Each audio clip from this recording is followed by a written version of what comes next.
the glory of God, that those two different times, God just did his thing. I will now say, yes, my dad is jumping up and down. He doesn't like to stay one place. He's fine. He's healthy. We allow him to do his thing. But those periods were very challenging, very challenging. It wasn't funny. And guess what? I came to work. I came to do my job. Nobody knew anything was happening. All of us in the studio go through one issue or the other. It's just that nobody knows about it. Our job is just to ensure that we come do what we need to do and go home. So for me to be excited that I and my family, that we're okay this year, and despite all that we went through, the financial ordeal, because it was heavily financially inclusive, I must tell you the truth that it is to the utmost glorification of the Lord Almighty that we're where we are today. And I want to say congratulations to some of us who are alive and healthy up to this point, because like I've always been insistent that 2025 was indeed a year that tested your belief, your faith, your patience, and whatever it is that you know about being a lover of Christ. To be honest with you, 2025 tested me to the very brink. It got to a point, there was a day I just could not come to work. I landed in the hospital. How I got to the hospital, I don't know. And the following day, I found myself at the office too, to come do what I know how to do. But like I said, we must always be thankful. Everybody you see looking, smiling, looking happy, looking supposedly looking good, you can never tell the ordeal they've been through. I saw a particular brand influencer, very popular, and one of the celebrities, or one of those Big Brother Niger housemates, posted his picture. What happened? The guy committed suicide. The guy was living well. He tweeted it. He said that, do not cry for me. I lived life. I lived well. I was okay. But imagine somebody that seemed to have lived life well, had a good job, supposedly had friends, popular friends. He had a supposed life that I and you would love and envy, and he committed suicide. So you can imagine the kind of mental, psychological state of mind. God knows what happened that pushed that guy to the edge, pushed him to that point. I know that there are a lot of Nigerians who had that kind of scenario, those kind of thought process. Like I said, the year tested a lot of people, but I want to advise you to please not take the route of taking your life. It shouldn't get to that point. Speak out, talk to somebody, please, I beg you. Engage in, try to have some kind of communal relationship with persons that can inspire you, speak words of motivation, propel you to have something beautiful to look forward to. I beg you, do not leave yourself in isolation. Do not think that the entire world is against you. I know that a couple of you had projects that you wanted to accomplish this year and it didn't turn out like that. It's not the end, okay? It will still work out. It will definitely work out. I know why I'm saying this. Like I said, this year was not easy for a lot of Nigerians. People you see walking on the road are literally just floating. Their state of mind is not balanced. Somebody will say, why is it that everybody in Lagos, if you speak with them, they're always aggressive? You need to understand the necessity to survive. There is a necessity to survive, and no man should live like that. You're living every day like it's your last thread, like it's your final stance. You're not only thinking of yourself, you're thinking of your family. If you're married, you're thinking of your kids. You're thinking of your well-being. You're praying that nobody falls ill, because you don't have what it takes to even give your family members proper treatment. Like I said, it was indeed a challenging year. So I'm grateful to God Almighty, and I want you to be also grateful to God Almighty, or to Allah, whichever of the religion that you practice. So once again, welcome to the Evening Rush. Thank you for joining us today.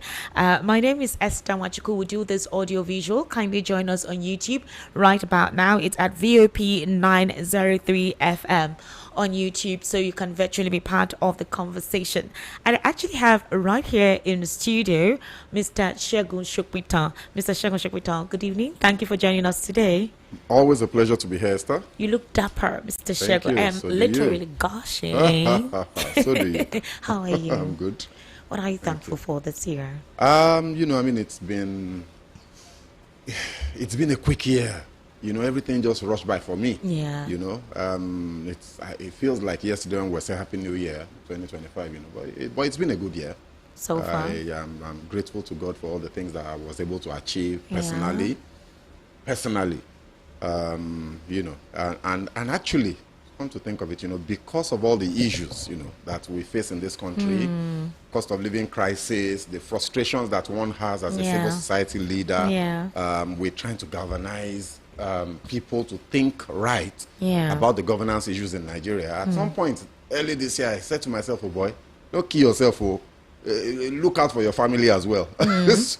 So I focused a bit more on a number of things, and I'm glad that, they've turned out well. Yeah. And we can look forward to 2026 Yeah. with some sort of enthusiasm and expectation. Expectations. That's lovely. Thank you for that. I had a reason to, because when you see a couple of incidents and stories across social media, and people send you messages of what they're going through, you're telling God that, wow, I seem to be lucky. I mean, I'm crying to you every day for you to do something for me, and then Absolutely. look at the dire circumstance someone else Terrible. is going through. So yes, it is indeed an amazing situation to be alive this period, specifically with what happened with Anthony Joshua yesterday. I mean, you're just a few days into 2026, you decide to come home and enjoy yourself and look at the situation. I'm sure if there was an opportunity to get a magic wand and wish for And time to undo time. rewind itself, Absolutely. he would have either stayed not be away. here or just stay at home and not decide to come down to meet his parents. But everything happens for a reason, and I pray that God gives him the fortitude to bear the loss, Bear because the I loss. don't know how the state of his mind. These are his very close friends. It's very devastating. Very, very devastating, to be honest with you. All right, so Mr. Segun Sokoto, we're going to start off from the political scene.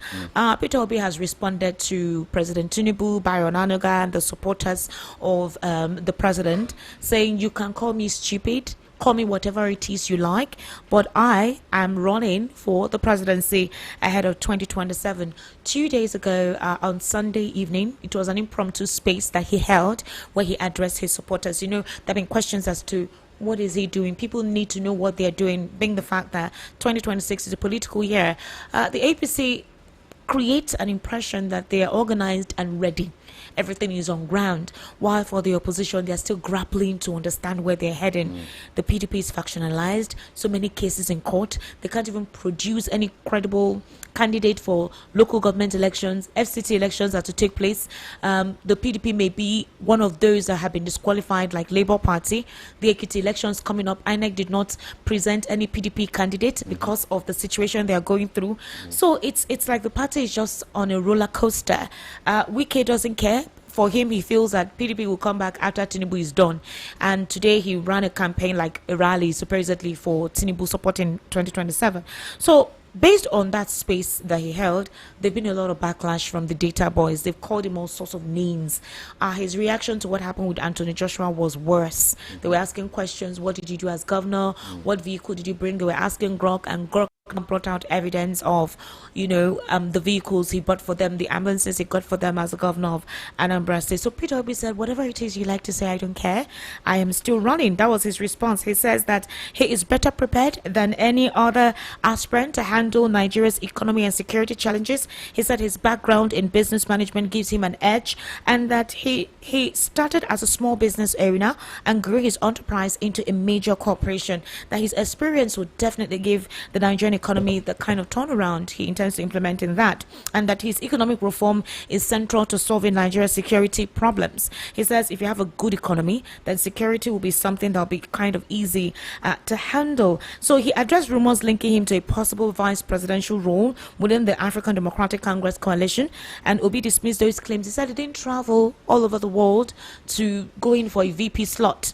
We don't know what that means, but that's one situation to comprehend. Now let's look at the situation with the supporters of this current administration, their method of supporting, which a couple of people think is completely one-sided, and they're not looking at things from an objective that everybody can try to reason with them. Would you blame them for calling anything white so long as it's in support of their principle and in support of the APC? Well, I mean, generally speaking, and this is true wherever you are in the world, politics is not a very rational game. People tend to lose reason when two fields of human endeavor is concerned, politics and religion, right? So it's difficult to relate with people that are that have very strong political biases. Yeah. However, one has to continue to remind oneself that it's just the nature of politics. People decide on who they want to support for some sentimental reason. And they stick to it no matter what you say, you know. If you speak to people that support Trump, you know, for example, you know, this is the United States of America. Nobody gave Trump 1.5 bit of a chance to emerge in 2016 as president of the United States. In fact, we all laughed at him. He was laughed into derision, you know, but here we are. He became president. He's running a second time. Having lost an election, he came back. That's politics. I mean, this guy, literally, you know, as he's giving speeches on live TV, he's being fact-checked and he's lying. He lies with reckless abandon. And, you know, I mean, he's being fact-checked. You know, he's saying things that are patently and clearly untrue. Mm-hmm. But people support him and still love him. That's the nature of politics. Like so, say they're killing the cards. Yeah, exactly. You know, I mean, it's all crazy. That thing must have come off some incident. Mm-hmm. So there must have been something behind it somewhere. But he blew it out of proportion and he did it deliberately. And it worked, you know, and that's politics. So it's the same thing here. I listen to people, you know, when they talk about government. Mm-hmm. Look, I have my political leaning, but I try very hard to make sure that the common good of the Nigerian people and the Nigerian country is my primary driving force in decisions I make and the things that I do and in things that I say publicly, you know. So when I now listen to people who are looking at something that is clearly black and they insist and they swear on their lives that that thing is white, eventually I come around and remind myself that politics is not a very rational and logical game. Yeah. And people will simply say what they want to say when they want to say it, depending on how they're feeling. You know, so for supporters of this administration, I think it's important for us to remember, just cast your mind back. We say things like, oh, inflation has come down, the reserves have gone up, you know, and I can reel off a number of things. But ask yourself, is your life better today, almost 3 years later? By, you know, May 29, it will be 3 years. That's 5 months away, right? So it's 2 years and 7 months so far. Is your life better? Are things cheaper for you to buy, you know, than they were in 2023? Because the objective of any government is to make things better. And even if you now say, if you argue, if the argument is that it will take time, things were really bad, so something that has been spoiled for 40 years is not going to take 2 years to fix. Sure. We should be seeing some signs and evidence of a turnaround. And those signs are clearly, if you are being honest with yourself, are not there. All right, Mr. Shegun, you know, let's take a glacial look, or will I say a glacial analysis of Tinubu's economic policies and which one of them he has been able to achieve. We're not speaking now as political analysts or people who want to critique his government. There were quite a lot of things that the president said during his campaign. And the essence of campaign is, this is what I'm promising you I will do. Hold me to my word. Do you understand? Hold me to my word. Hold me accountable for this. I intend to deliver this. For President Bola Ahmed Tinubu, the blueprint that was set up for him was that he made Lagos what it is today, that it was his expertise that he implemented in Lagos, and so if he could do that, then he can do that at the federal level. For some persons who felt dicey about, you know, his economic prowess and the things he said he was going to do, they were like, okay, Lagos, we knew how Lagos was. There was armed robbery, it was disorganized, and he came and did what he did. Okay, fine. Let's see what he can pull. Even if a couple of persons were not happy as to how the 2023 elections, let's see the magic that would take place. But if we look at some of the policies that he had already executed, I'm talking about the fuel subsidy that he said was gone, where he said it was the elites that were benefiting from it, the unification of the Naira, we already know where that took place. Also, another aspect of his government was the custom duty. So importing became very expensive, the incessant hikes in custom duty. So commodities that people had access to, they couldn't. Buying vehicles became a luxurious item, you know, and that was why he brought up the credit core. And even the credit core, we don't know those who had benefited from it. Now, the electricity subsidy removal was to ensure that people pay their dues. And the president told us during his campaign, if I cannot give you power, don't elect me for second term. Unless something is explainable that caused it. And for the very long time, Christmas, this kind of festive period, or even for Muslim during their holidays, at least they give electricity. We had a grid failure just 2 days ago. Yeah. Christmas darkness. People have been complaining of no electricity across their communities. So if we want to like balance it, which one of these policies, the basic ones I have mentioned, so far has worked? I mean, it's just 3 years now, right? So which one of them has worked that we can say, okay, this is a blueprint to consider the president for a second term?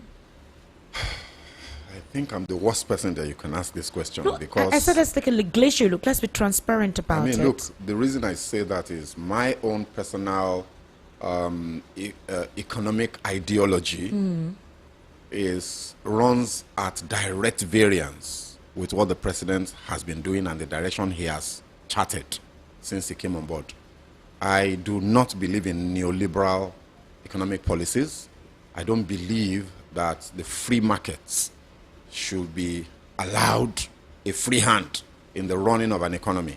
And then, because there is that ideology that no, subsidies are bad, just let the market determine things.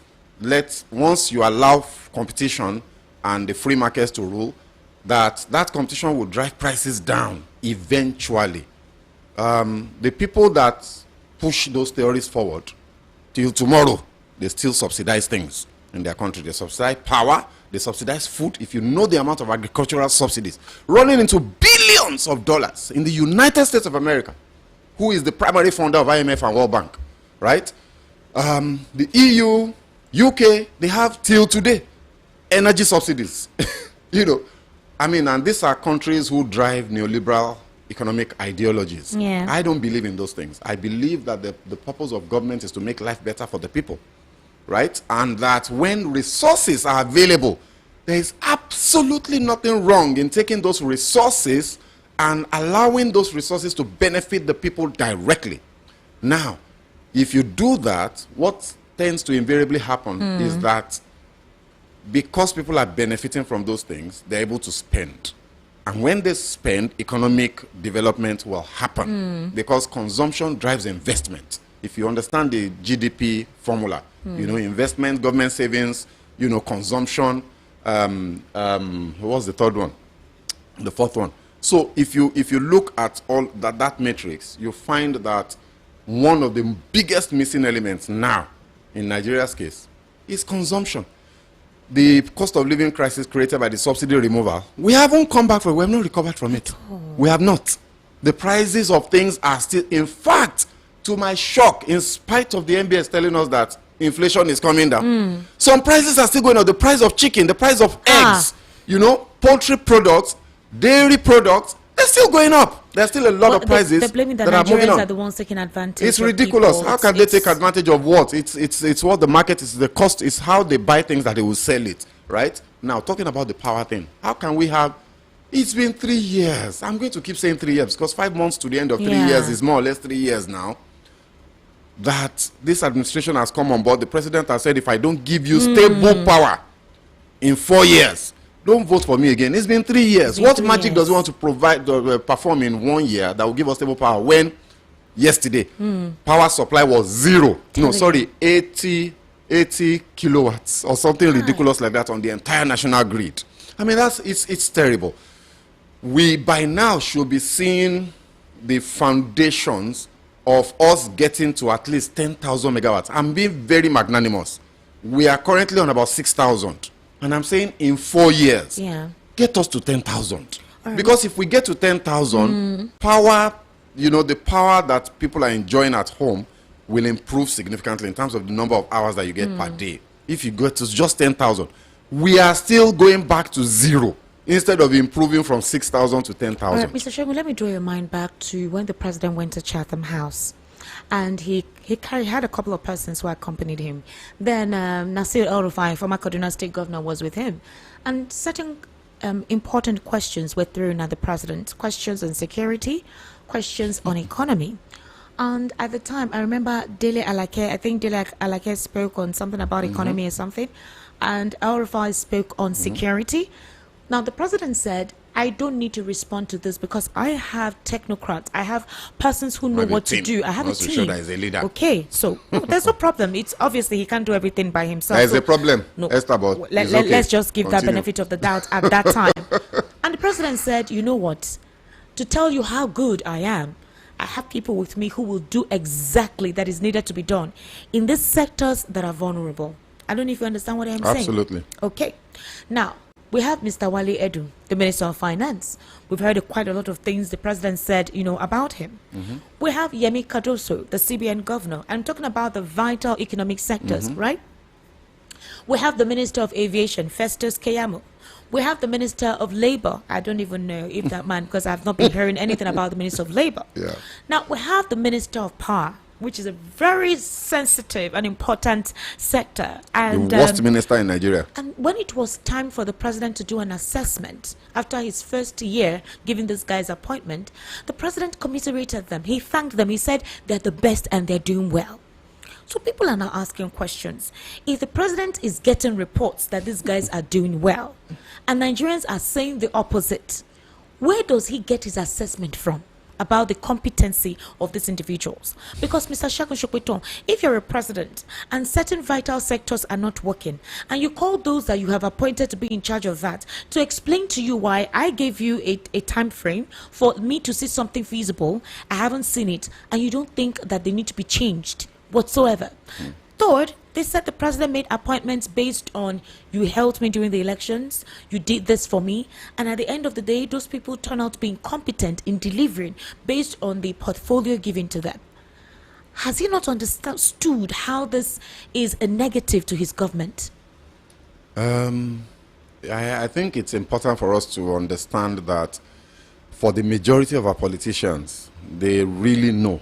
They know that they don't need us. The president, is he a politician or a proper administrator He's a politician. of a diverse, complex nation like Nigeria? He has, in my opinion, in my humble opinion, in the last 2.5 years, he's never really been an administrator.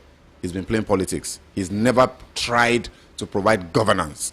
Every single move that President Bola Ahmed Tinubu has made since May 29, 2023, has directly or indirectly been about how to retain that position in 2027, right from the beginning. Okay? So when you ask, does he not know, can't he see it? Of course he can see it.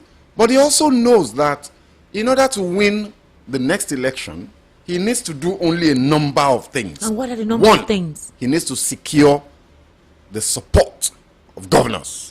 Because in Nigeria, the governors deliver the vote. Because our democracy is a sham. We don't really run a democracy. So the governors deliver the votes in Nigeria. That's number one. As we speak now, he has 28. And with 2, if you count Seyi Makinde, who is pretending, if you count Seyi Makinde, in my opinion, if you count Seyi Makinde, 29. One other Eastern governor is about to defect again. He will have 30. Before the end of this year, or maybe in the next couple of months, he's going to have 30. Seyi Makinde is never going to declare. He's going to provide. He's going to do shadow wiki, strategy. Okay, that's 1. 2, you need to have the minds of the people. So the propaganda machinery of this president was very robustly built from day one. Yes, they worked on that. Look at the number of special advisors this man has. Yes, true. Information, strategy, social media, new media. There are about 20 or 30 official special advisors, apart from the people that work with those people. From sources close to, these things, they have a situation room. They have, in different places where things are developed and then churned out. True. Right? They took advantage of social media Absolutely. a lot. A lot, heavily. So he takes control of the mind of the people, take control of the governors, right? Take control of the fundamental institutions that can stand in his way. Which are those? INEC, 1. 2, the judiciary. Legislature was never a problem because, there is people, there is boys, people. Right? So the judiciary and INEC, they are captured. So, to a very large extent, the man knows that he was just saying those things. He knows that even if the national grid collapse on the day of election in 2027, he will win the election. Because all we need is a glitch. Let me give you an instance. And the Supreme Court will declare that glitch was legal. Have you seen Peter Obi's supporters chastise him, like openly call him out? Have you seen that? Yeah, I know that there's a lot of malcontent. No, what I mean is, when he says something that they expect him not to say, when he doesn't act in a way they don't expect him, they expect him to act. When he doesn't act like that, do you see how they call him out? What sometimes? Okay, so section. My question is this: I don't have an issue with you having supporters that support you even when you supporters spit on their face. They say slaves who love their chain will always remain in their chain. But even as a slave, you have a mind of your own. I don't know if you understand what I'm saying. Do they try to be sincere with him by saying, Ogasi, we support you outside, but inside, in their maybe Facebook or WhatsApp group or something, I beg, tell Mr. President, no be so then they do something. I don't know if I don't know if you get my drift. Look, Esther, this man, the speech that he delivered on May 29th, he was using a teleprompter. 2 teleprompters, one on the left, one on the right. So he would glance this way and read, then he continues reading the glance this way. When he was saying subsidy was gone, it wasn't in the speech. It wasn't in the speech. That has been confirmed repeatedly by so many people that are close to it. Yes. It was not a part of the plan. I saw the master plan that they drew up, forgotten the name of that document, prior to him, being sworn in after he had won. And that document scheduled subsidy removal for 1 year later. That I saw that document, and it's still, I'm sure it's still out there on the internet. So the man just went by himself and declared that subsidy was gone because he just felt, this is the only way that I can do this thing. So the point I'm trying to make is that he might have people that are advising him, and he's saying, no. He's saying no because look, this man's personality is a very strong one, and I think that he has 1 or 2 people around him that would dare tell him the truth, but he's not listening. But the majority of those around him, by the nature of politics itself, are sycophants.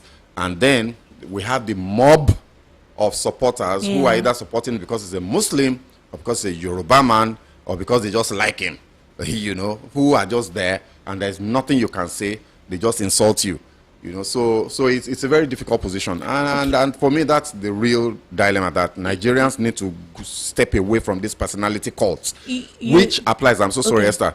Which applies across all divides. Okay. Our politics is designed to feed on personalities and lift them up. So you have the obedient movement, and then you have the Baptists. Why? Articulated. And the articulated. Why are we building this movement around human beings that can fail? Human beings that are frail. Human beings that are not perfect. Why don't we build our movement around what we want to achieve for ourselves as a people, and then find somebody that fits into that and support the person? And the day the person stops fitting into that, you move your support. That's the way it's supposed to be.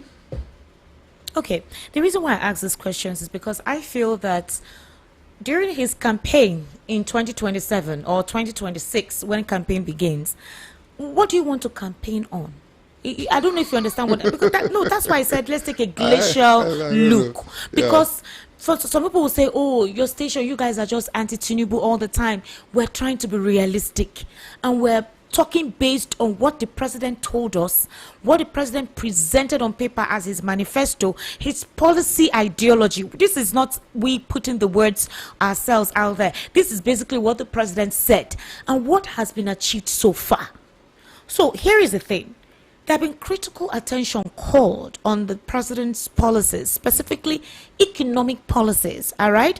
And the disarray in terms of the handling of our security. Sector. The rampant violence, the economic turmoil, but the president has not addressed this. Ever since President Tinubu became the president, he has only given 1 media chart. 1 media chart. Shocking, isn't it?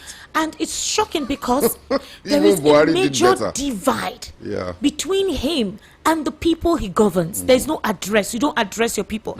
There is so much to discuss, so much to say. The last time the president said there was going to be like a mini confer between the youth and him, we thought he was going to organize that. Voicemail. But nothing else. He said he was going to address the concerns of the youth. Again, these are the things that he told us that we need to assess him with. They say politicians have an issue with saying the truth, but now the president is not just a politician. He's a president that whatever it is you say, people ought to look up to what you say, that you do it. Now let's look at the situation completely like this. The president is consistently absent. He departs out of the country, no explanation. We don't know his current health status. He says he's on sabbatical, but it's a working leave. He doesn't leave the governance of the country in the hands of his vice. He even leaves amidst challenges when Nigeria is going through a major ordeal like insecurity. The last time he traveled to Rome, you saw what we're going through in the country. Now that he traveled out, we are seeing the U.S. trying to map out areas where terrorists are habitating, but the president is out attending events. It's almost like he's obnoxious of what is going on. He's obtuse of his environment. Sometimes developments take place and the president is not in the country to address it, and it's heart-wrenching because the only means through which Nigerians express themselves is on social media. But when the supporters start talking, they try to make everything seem like you're speaking because your principal, the person you're supporting, did not win. Oh, you will cry forever. The reality is this, Mr. Segun Sokwito. Is it that the president doesn't understand, or he has refused to understand, or like I said, there are sycophants giving the president a different report? Because we heard that Buhari was given a different newspaper from the newspapers that we were reading out there, which made him feel like everything was working okay. You asked the question before you started speaking about what the president would use to campaign, you know, in 2026. It's next year. Campaigns are going to start. Thursday, actually. Yeah, campaigns are starting any time from now. Slowly, and then it's going to rise to a crescendo by middle of the year. Right? We already know the things that he's going to say because they've prepared the grounds. One of the things, for example, that the president will say he has achieved on the economic side, he will say he has stabilized the economy. Right? Okay. He will tell you that inflation has dropped from a high. It got to a high of 34% under him. He came on board. When he came on board, inflation was about 22%, and then it rose all the way up to 34% because of the subsidy removal, and it's now 14%. And the president is going to tell us that he shaved off 10% points. Sure. What am I saying? 20% points of inflation. That is, you know, if any leader that does that, if you truly have done that, then come on now, you deserve a second term, right? But what is the truth? They manipulated the inflation numbers and are lying to ourselves that inflation has come down. Yes, prices are no longer going up as much as they were, and inflation has abated. But it is most certainly not 14% as we speak today. Yeah, but the president will say inflation on his achievement list. Inflation down from 34% to 14% will be right up there, you know. Reserves have gone up. So the president will say reserves have gone up and exchange rate has stabilized. However, how did that happen? Dangote refinery. Dangote, one human being, just one person, single-handedly moved the needle of our exchange rate by helping us reduce significantly the volume of petrol products, PMS, refined products that we import, which reduced the pressure in the forex market and drop the exchange rates. The CBN, you know, if we're going to be fair, Yemi Cardoso has done a very good job from the point of view of being a CBN governor and the tools that are available for him to use to do his job. The MPC met, you listen to his speech every time, you will see that this man is on top of his game. He addresses He's looking at all of the data across all of the spheres of the economy, and they're using that to make decisions as to what will happen to the monetary policy rate. And as a result of that, they were able to tame money supply, which helped abate inflation to a certain degree. So in addition to Dangote refinery, you know, the impact of Dangote on exchange rate, and of course, you know that exchange rate affects all prices, most prices in this country. So in addition to that, Yemi Cardoso did a good job. In fact, if you ask me, Yemi Cardoso and Bumi Ojo are the two bright lights in this administration. Yes. That one, the two bright lights. If it's for the Minister of Interior, I will give him kudos. Those are the two bright lights in this administration. Everybody else are just neither here nor there. Some are absolute spectacular failures. Some are just floating around. My beautiful, I don't know her personally, but I really love the lady. Okay. Jumoke Oduwole, yes, investment, trade and investment. I had so much high hopes when she was appointed. I celebrated it as if she was my sister. But, you know, she's disappeared into the woodworks. Why? What do you think flawed I think it's because the president is not interested in governance. You know, look, everything rises and falls on leadership. That woman is a brain. That babe gets brain. Okay. Beautiful and brainy. Right? I've listened to her speak. I've seen the work she did with Pebek under Buhari. She did a very, very good job, you know. But here we are. She's just there. Right? So what will the president campaign with in 2026? Propaganda. Security. Look at the security situation. It took the president of another country come and bomb to first of all threaten us. That made him sit up. Then all of a sudden we just saw a flurry of activity. Ambassadors were appointed, a new minister of defense was appointed, you know, and all of that. And then Trump, being who Trump is, you know, maverick and everything, he has sent a bomb across the way to us just to make sure, because you see, to say I bombed. Because when he promises, you see, that's the beauty of their democracy. Their democracy. If you talk, you must do. So, if you say the bomb land for open ground, you say, I don't care. I bombed. So Trump had to throw the bomb across the ocean just to make sure he made good his work. Yes. But imagine, you know, it is disgraceful. It is a shame that the president of another country who sits in that other country in his plane sometimes, and he'll be saying, we will not allow Christians to continue to be killed in Nigeria. Where is our own president? I don't know. Where is this outrage? President Tinubu went to, after outrage, after people had screamed that what kind of president is this? Where is he? After the water incidents in Benue. President Tinubu went to Benue, and then when he got to Benue, it was raining. Instead of this man to go to Yelwata, to go and commissariat to see the site, because that will move his soul and his spirit and he will take action, he went to the government house. They put canopy for him. They lined the road with children in the rain. And they sang for him. Then they put band, and the band sang for this man while people were being slaughtered right there in that same Benue. That's the kind of president we have versus a man in the United States who says we will not allow Christians to be killed. So insecurity, spectacular failure. Why? A lack of political will. The people that are responsible, their names are all out there. There is sponsor list. There is the accusations of, you know, big politicians that their names are floating out. President Tinubu has done nothing. So when it is 2026, they will do their normal propaganda. They will do beautiful infographics. They are very good at these things, you know. President Tinubu has a very sharp team around when it comes to communication and communication. So they will develop beautiful infographics. They will put the numbers. They will present it in a particular way.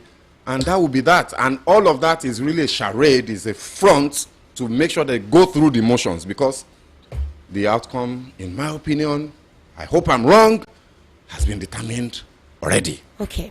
Are the people enabling this incompetence? Absolutely. Because I am mentally gobsmacked when I go through the timeline and I see supposed educated adults, because I try to check their profile. You're seeing PhD holders, you're seeing academians, you're seeing experts in their field, and when you hear their arguments, your thinking process is fragmented. You cannot comprehend at all how this personnel, with all that they've supposedly acquired academically, is reasoning this way, all because there's a blind trust. There's, again, Mr. Segun, I am a Nigerian. I am proud of my country. Some persons would say they never benefited. I went to a school where my school fees was 200 naira. In fact, JSS 1, it was 150 naira. That 200 naira was just for us to get a card, sort of. Then our uniform and what do you call it, textbooks were the ones that provided that. Our hostel accommodation, the school provided that. Feeding was the school. I remember at the time during Obasanjo's administration when teachers complained that the children were feeding poor because the principals eat the money given to them to take care of the students. And so people were having hepatitis. There was a time we had to close down the school to go home. A student died from hepatitis and they did not treat that thing properly.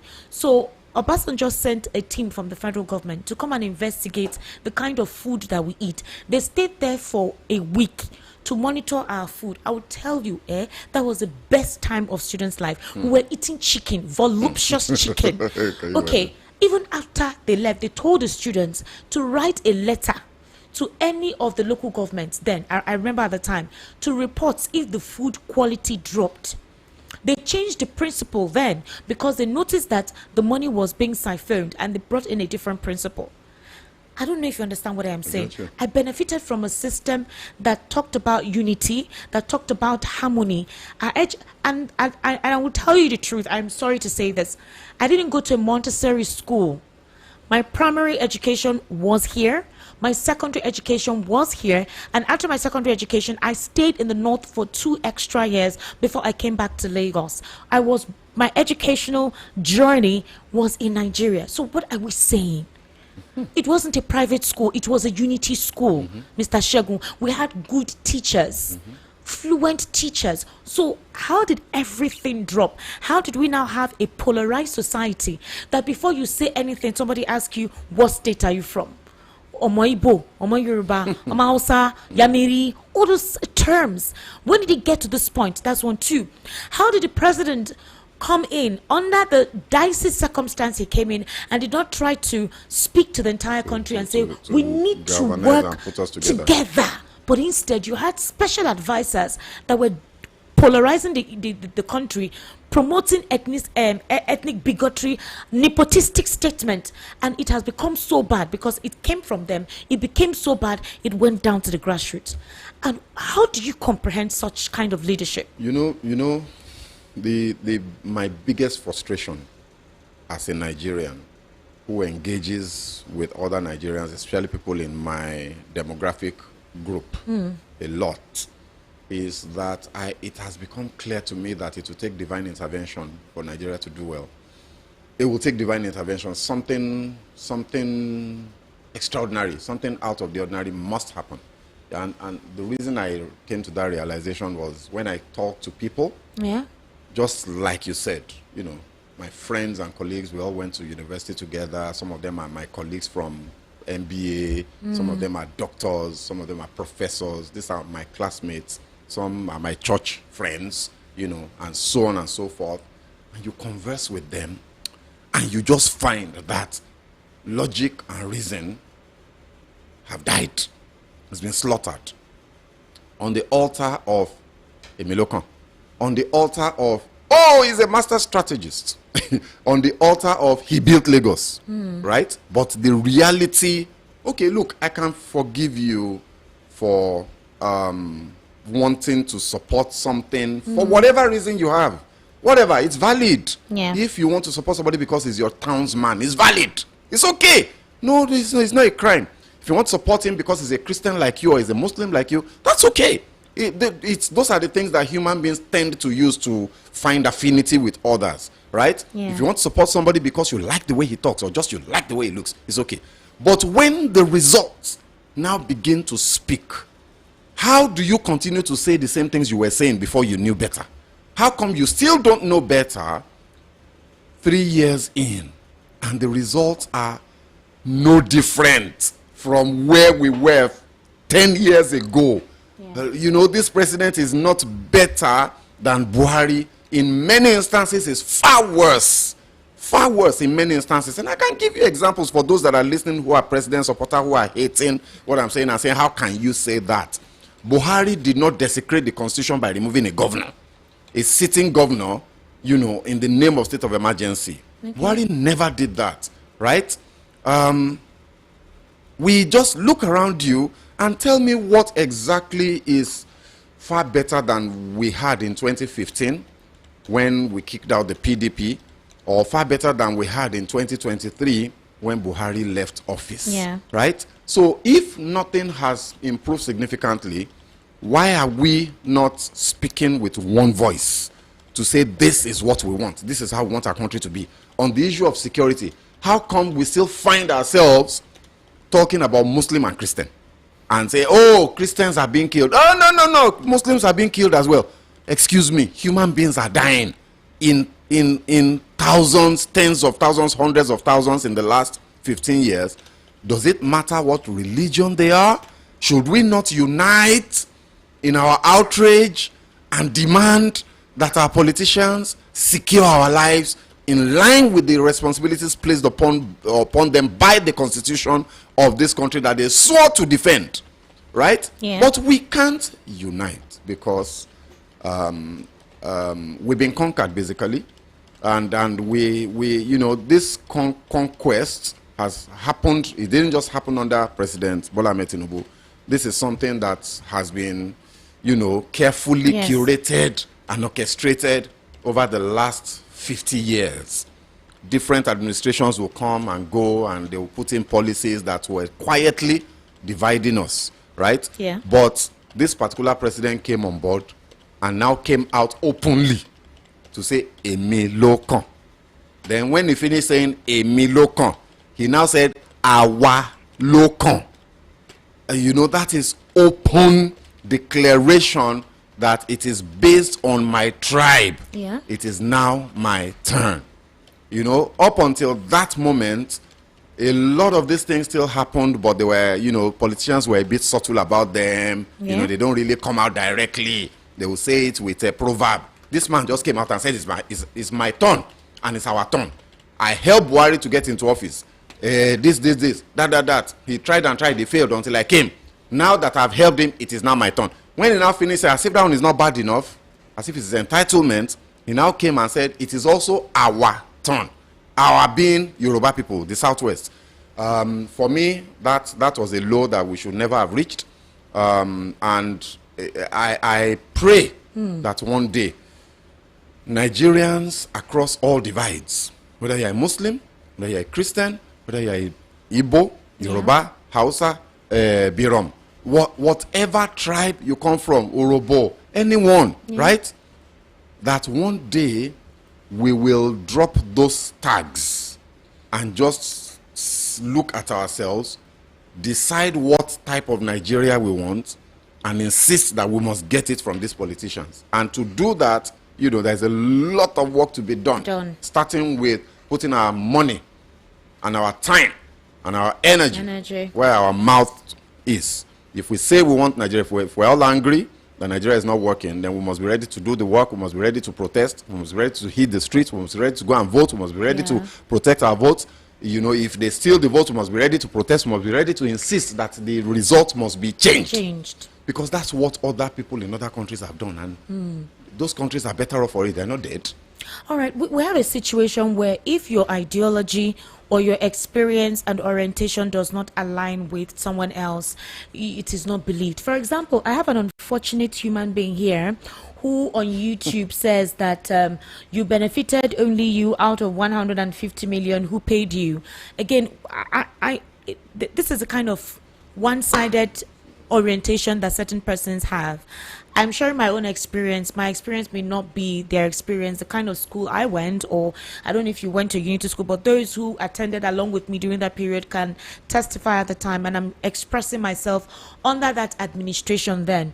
So this is a kind of ideology. If your ideology doesn't align with another person, or your experience doesn't align with another person, it becomes a problem. That is how the society or the country has become. How do you orientate such primitive thinking? There are some persons who supposedly seem intellectually buoyant, but they are very primitive in their interpretation to issues and very myopic in their sense of perception.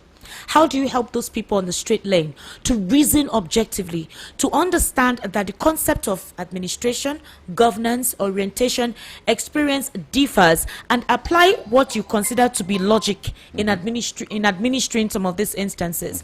Very briefly, what's your reaction to that? A leader that doesn't understand, there's something you said earlier that was so apt. A leader that doesn't understand that the unity of the people that he leads is critical to his success will fail.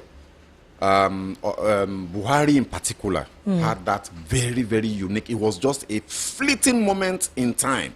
It was a small window of opportunity that Buhari came on the wave of support that we had not seen before that point in time in our history.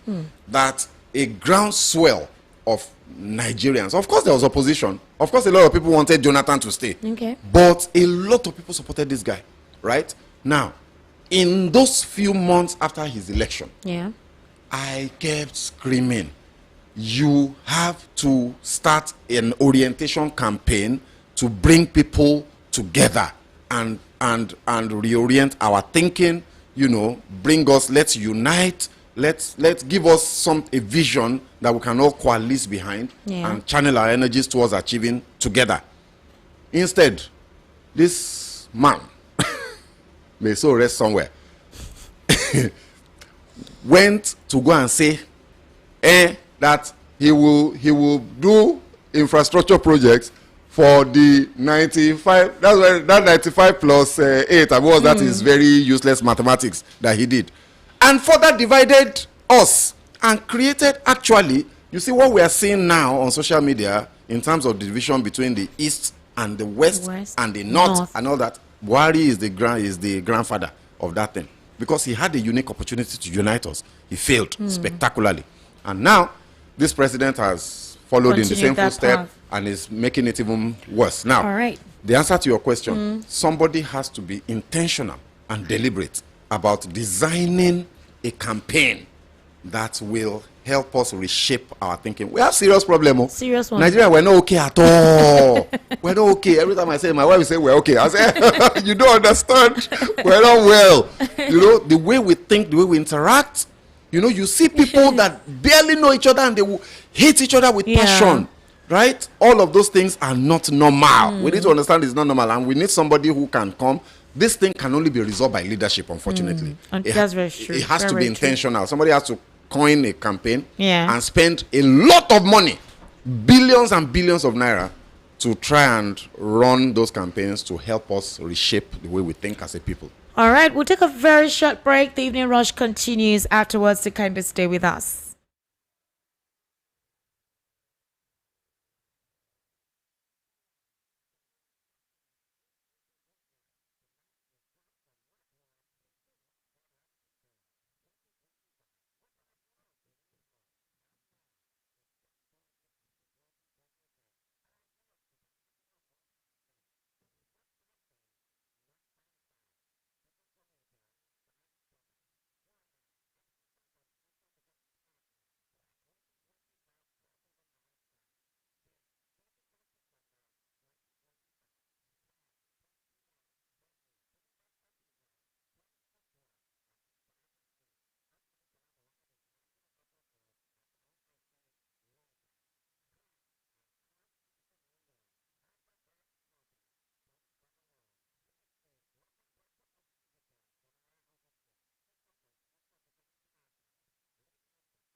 All right, welcome back. This is still the Evening Rush right here on Voice of the People 90.3 FM. My name is Esther Wachiku, and I have Mr. Segun Sopitan right here with me in the studio. Mr. Segun Sopitan, I'm so glad. I know very soon you'll be able to. So let's quickly look at some of the issues that are quite important. Malami today was remanded at the Kuje Correctional Center along with his son and his wife. Now, there have been an opera, Nigerian, several sections of the country have been reacting. Some people are saying this is politically motivated. Why, imprison the wife and the son? Why are you confiscating some of their properties? Could it be that the Buhari immunity is no longer in existence? If Buhari was available or alive, would you do this to him? Is this a way of incapacitating the major opposition now, which is considered the ADC? How do you see this? And they're asking, how come it's coming now? Why is this coming now? Secondly, they made reference to Yahaya Bello. The EFCC chairman told us that he would step aside or step down if this case is not duly done with. But what are we seeing? Yahaya Bello come to tell us that in 2027, he will contest for Kogi's senatorial central and that he would win. He there speaks. And says that he would come back to God. And the funny thing is, it can actually happen. It will. Because of the kind of system that we operate. So, what's your reaction to this? I think Malami, look, anybody that steals or is alleged to have stolen, please let them have their day in court. Let them have their day. If the wife, there is a reason the wife and the son were also arraigned along with him. It means that somehow there's an allegation of complicity about them. So let them have their day in court. Unfortunately for them, they couldn't meet the bail conditions. So they are going to spend. But Malami said that he met the bail conditions. Well, the reports are that they didn't meet the bail conditions, so they will spend the new year in jail. Is it politically motivated? Maybe. I remember that Malami was a part of Buhari's inner caucus, and those guys, in particular, Malami and a couple of others, tried everything to stop Tinubu from winning the ticket of the party in the first instance, and having won it, they fought him in a very subtle way. Buhari was saying all the right things, but there were a lot of policies and things that were being thrown along the way to prevent Tinubu from winning. For example, the cash redesign, currency redesign policy. Right? So, could it be payback by Tinubu? I don't know. We don't know. But is he guilty? If he is, he should go to jail, even if it's payback. Like we will say, in those days when Buhari just came and he was witch hunting, in quotes, a lot of Jonathan people, right? What I used to say then is that, they say it's a witch hunt. If you are not a witch, they won't be hunting you now. So let it be a witch hunt. So if Malami, if there are allegations that are founded and provable in court against Malami, let him have his day in court. If he's free, if he's innocent, let him be free. If he's guilty, let him go to jail. I will be happy. We need more instances of public officials who are alleged to have done bad things and stolen our money to give account and face the music. So Hadi Sirika, there are quite a number of them like that. Who are Stella also Odua, who have cases in court and all of that. Look, it's a very good development. I actually kind of like what I'm seeing from the EFCC these days, even though I know there's politics involved, though. I know, but it's okay. Let it, if it's because of politics that they will use to hunt each other down and put each other in prison. And Nigerians, the ordinary Nigerians, are the beneficiaries. They're not hunting their own party members aside from Chris Ngigi. Somebody else will come now. Another party will come. Maybe when APC came, they started hunting PDP people. When Buhari left now, Tinubu is hunting his own APC people self because they have left to ADC. SDP and co. So eventually somebody else will come. APC will not rule forever now. There is a distinct possibility that 2027 somebody else will win. It's still very possible. APC is very confident that it's still very of course. I mean, PDP said they were going to rule for 50 years. Where are they now? So APC is saying these things because that's the nature of power. So it's okay. But one day, the Pharaoh that does not know Joseph will also come. And these APC people that are being shielded now, their day will come. Okay. The president has declared that the new tax, whether Nigerians like it or not, will take effect from Thursday. Thursday is 2026, January 1. We heard that there was a committee set up to investigate the anomalies and the discrepancies that was announced earlier, but we haven't heard anything. We were thinking that until that has been resolved, they should shelve, whatever it is they want to do about the tax. But the president, this is from the presidency, the president himself, saying that Nigerians should understand that it is here to stay. The president made that declaration today, in which he explained that the new laws are not designed to raise taxes but to drive harmonization. What harmonization? I don't know what he's talking about. How can you harmonize the local government tout? Rumu, all those rumus in Port Harcourt. And they'll put their steel thing along the road and stop you, right? And then you pay all sorts of things for things that you already have. How do you want to harmonize that? How will the joint tax said that he's aware that there are agitations in some quarters over the new tax laws, but that no substantial issue has been raised to warrant a suspension of the implementation process. Yeah, I never thought that anything would stop that thing. It's a moving train. And we all know the person of Bola Ahmed Tinubu. This is his bread and butter. This is what he does. This is what he did in Lagos. We knew it was coming. It just had to take some time, right? And like I've said, in my previous interventions on this station, I don't necessarily oppose the tax law itself. It's just elements of it. There are some things they didn't do enough of. There are some things they're doing too much of, and all of that. So, but I didn't think that they were going to be able and they will stop it. If anything, let's assume those allegations are true. What I think will eventually happen is that the investigative panel will do its work. And if it turns out that those allegations are true, this particular law will already take effect. They will be implementing it. They will now they will rework it through the National Assembly and pass another one to correct this one. Those people take their time to do stuff. But this one is going to take effect. Resolve the issues that have been raised first of all. Let us see the committee's reports before you go ahead to implement it. Nigerians are complaining; they're not happy about it. They don't care how anybody wants to look at it. Mr. Sheku Shopito, do you realize that it seems to be only Lagos and Abuja that has, let me just say, minute social services sort of? I don't know if you understand my drift. So if fuel subsidy was removed, monies were given to the governors, what's happening? What's going on? Well, look, the tax law is going to be implemented. Let's make our peace with it.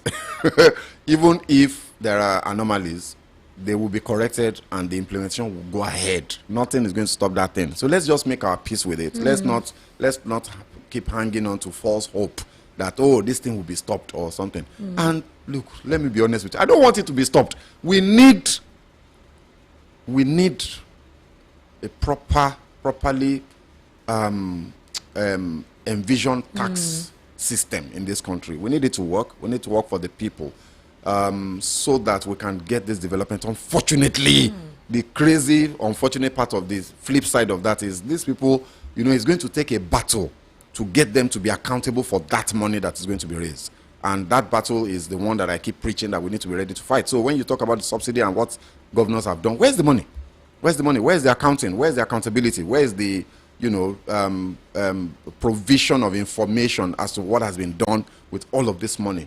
I mean, it's trillions and trillions and trillions of additional naira that has gone to these different state governors and the federal government as well, all the promises that were made with regards to what will be done with the subsidy removal proceeds. Where are the promises? CNG buses, where are they? How many have you seen? They even sent influencers to go and see how they make it. CNG stations and conversion centers. How many do we have? We have, when they were saying this CNG thing, I was saying it that time in 2023, that what's wrong with us? Is it witchcraft? CNG, setting up a CNG infrastructure, right?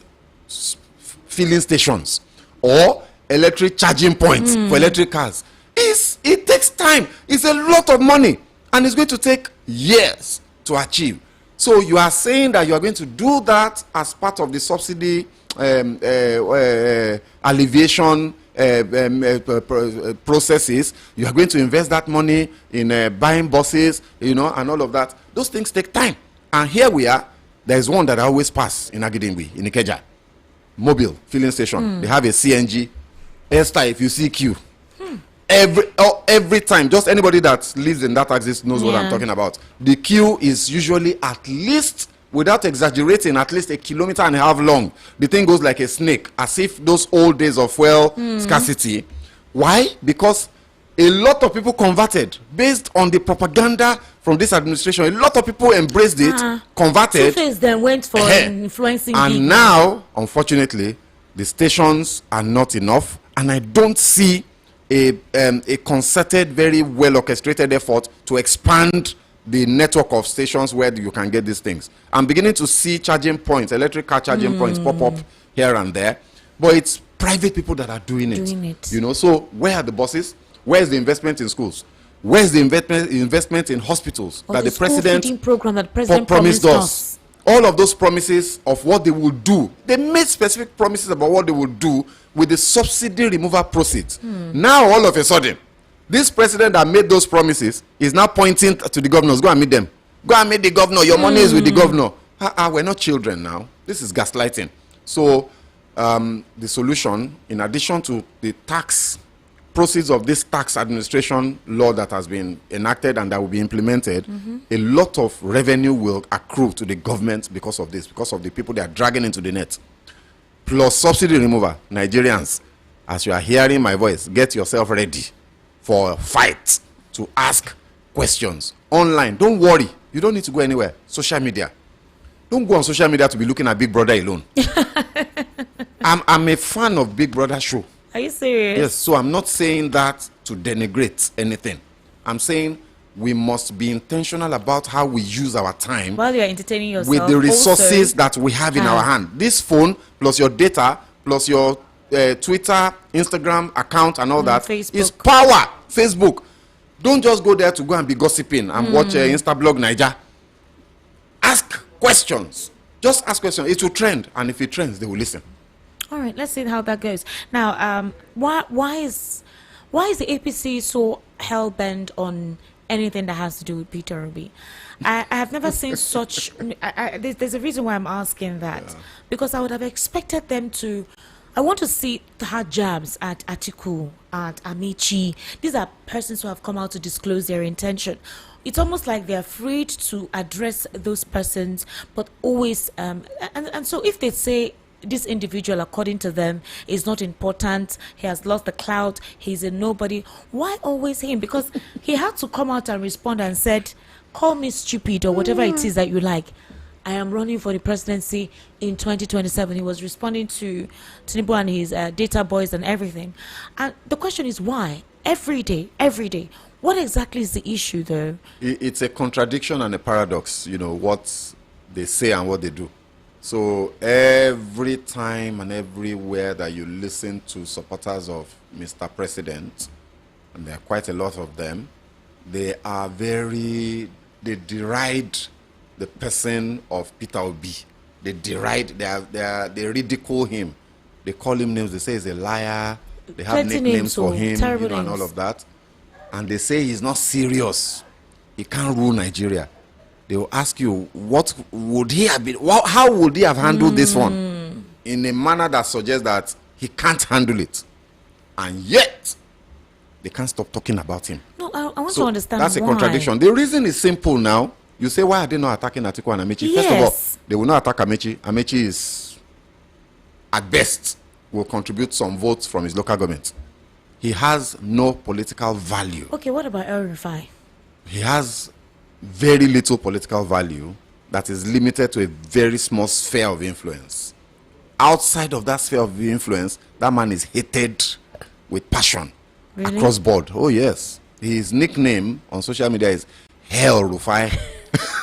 I mean, this guy is a religious bigot and somebody who has come out to say the most dastardly things publicly, you know, with regards to the Southern Kaduna killings, you know, and all of that. And, you know, you can't get away from those things. People don't forget, right? So forget about him, forget about Amaechi. Atiku has the what do you call that thing? The structure. He has a structure. He has a political structure on ground. Yeah. So it makes him a foe to be wary of. Really? For them. They know. This is politics now.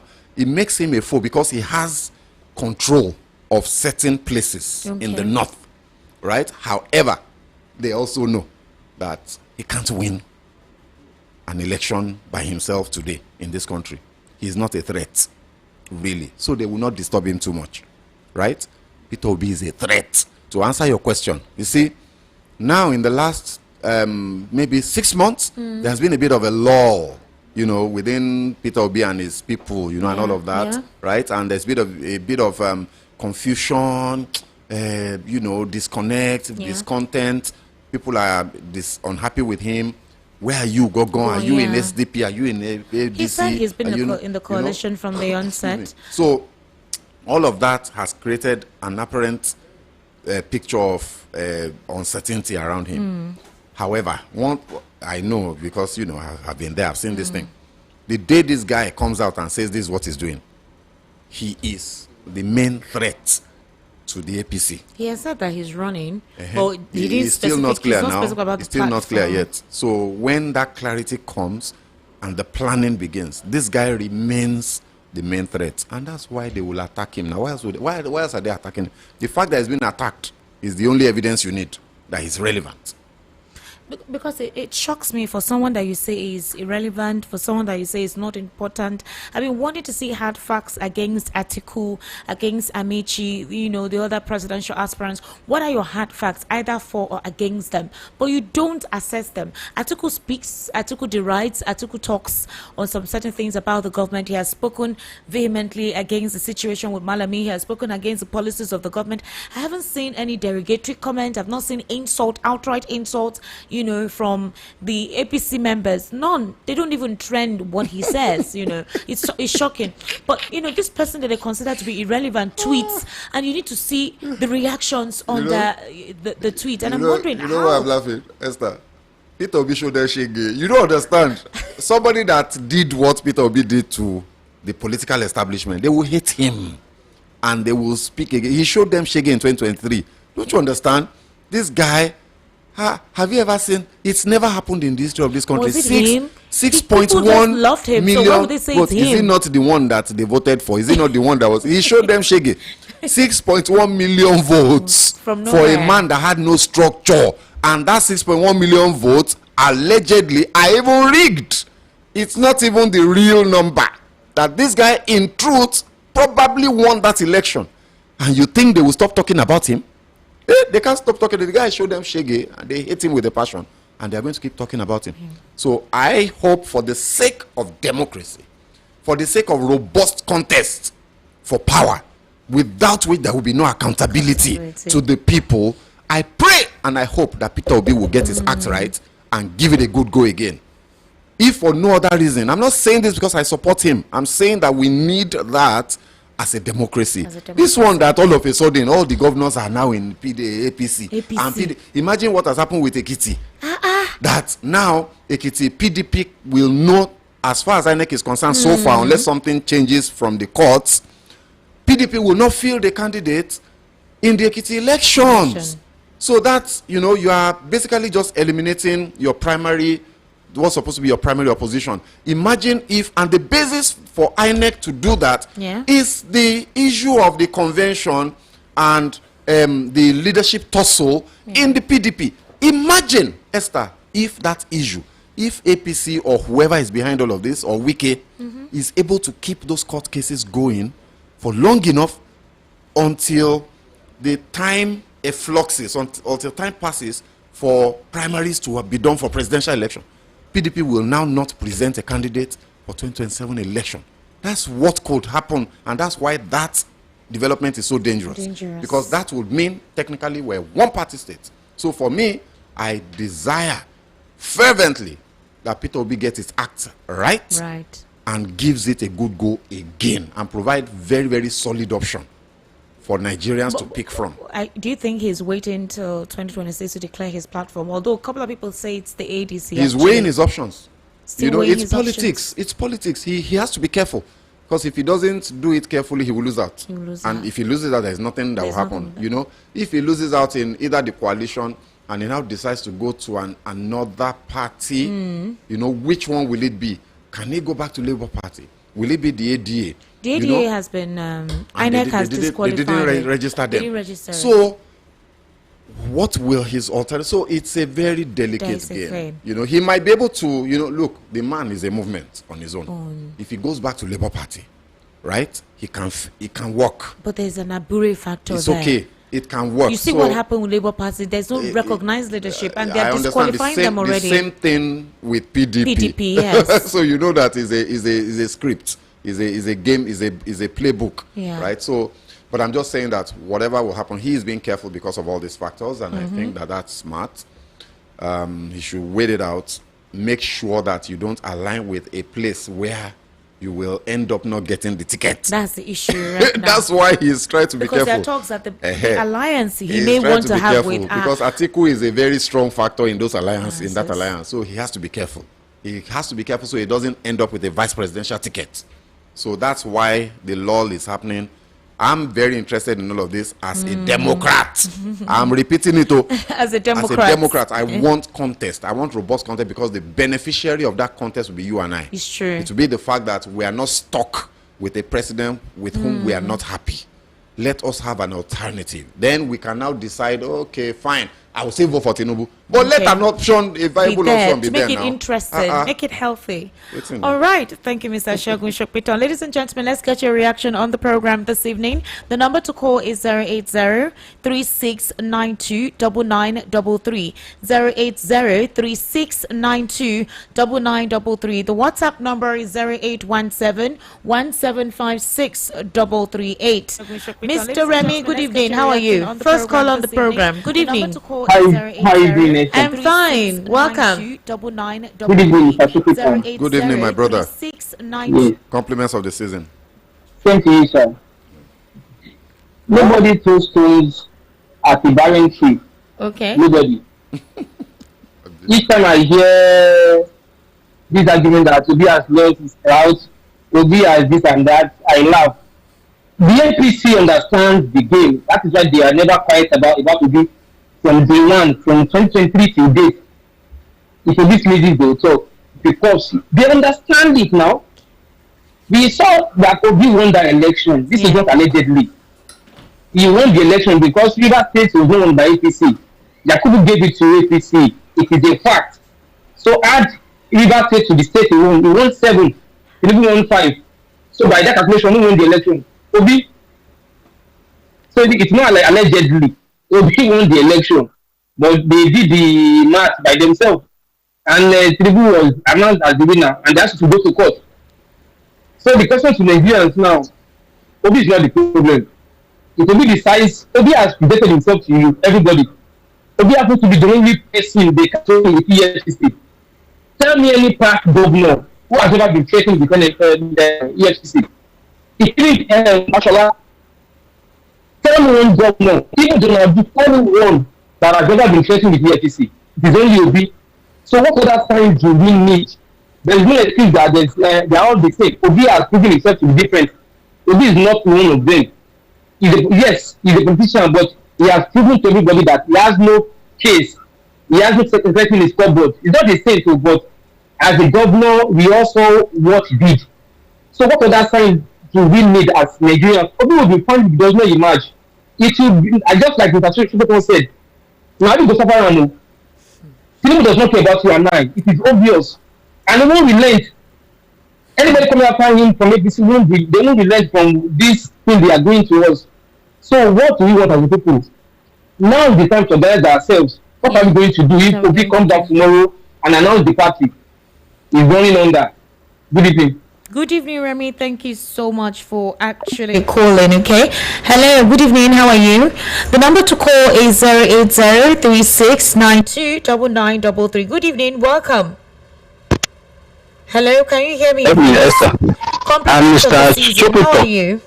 Compliment of the season. Chopito, good evening. I'm very happy with your analysis, and I thank God for you. Thank you, sir. Like what's your name, sir?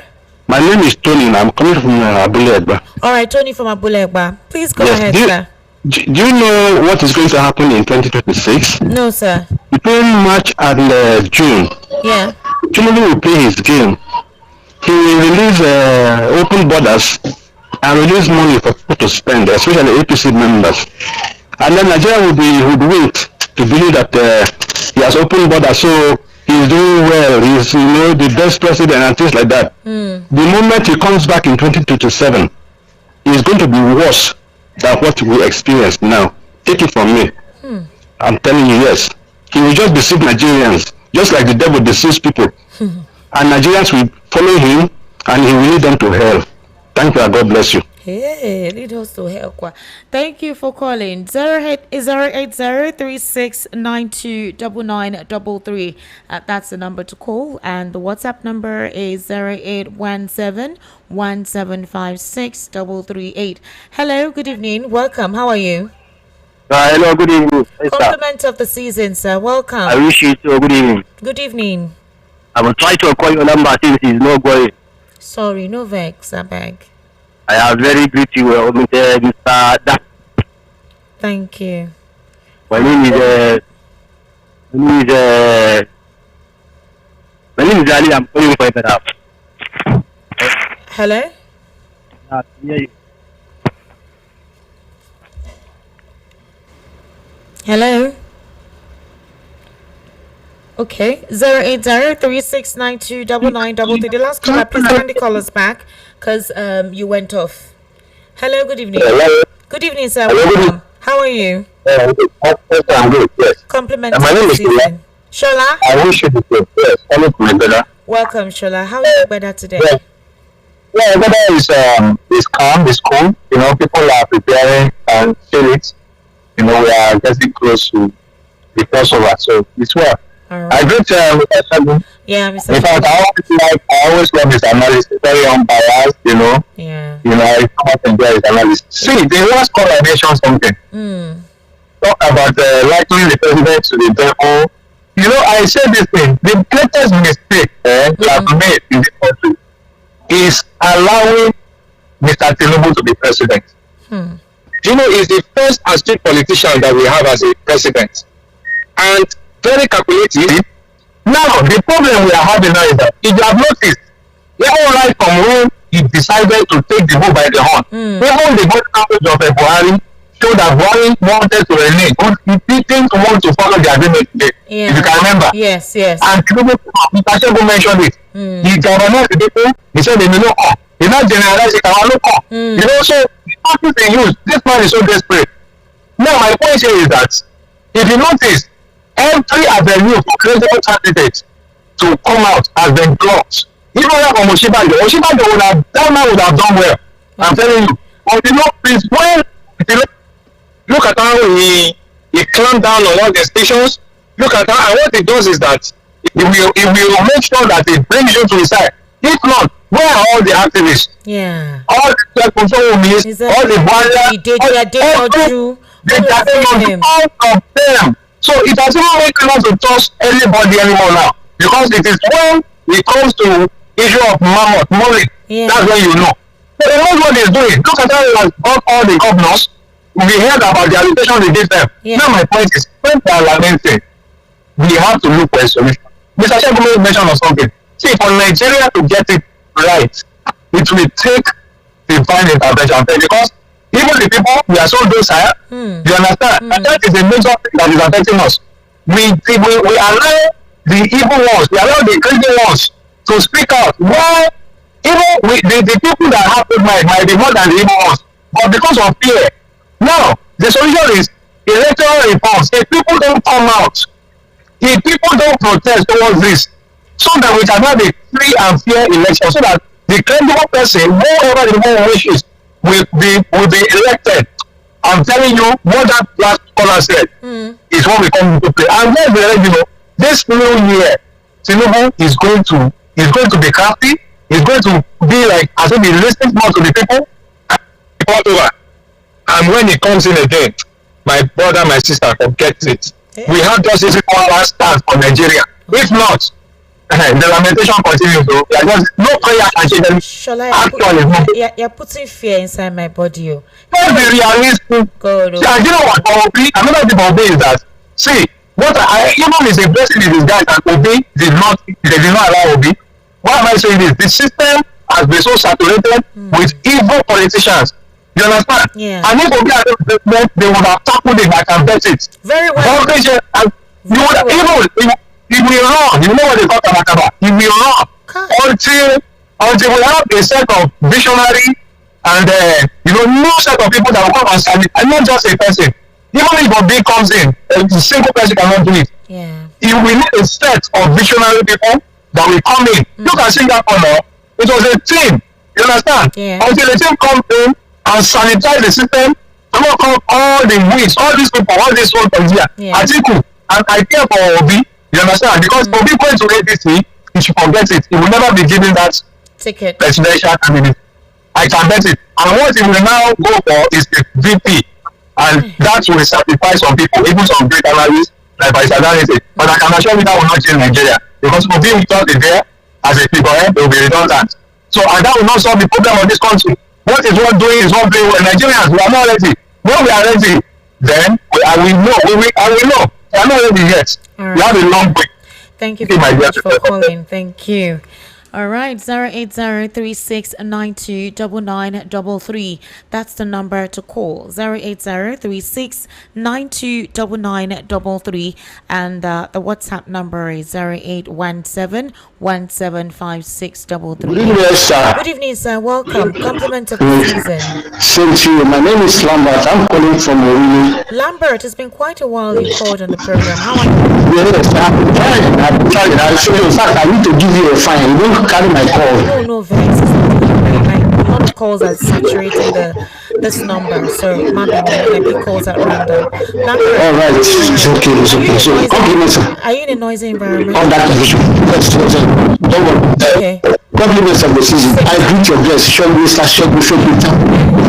In fact, this evening, I'm giving you an award this night. I mean, Mr. Shogun Shokita. Okay. Listening to you motivates me. Honestly, I now have a hope that one day the Nigeria of our dream will be achieved. Listening to him speak, honestly, and as for Obi, Obi is a natural phenomenon. It's a brand. That's why APC is afraid of him. And sometimes I used to listen to a television station. I don't know if I need to mention the station. And the star presenter of that station, TVC, prior to 2023 election, the star presenter of that journalist outlet said, if this country wants to move forward, they need to give Obi, I need a man, the president, and that person is P2B.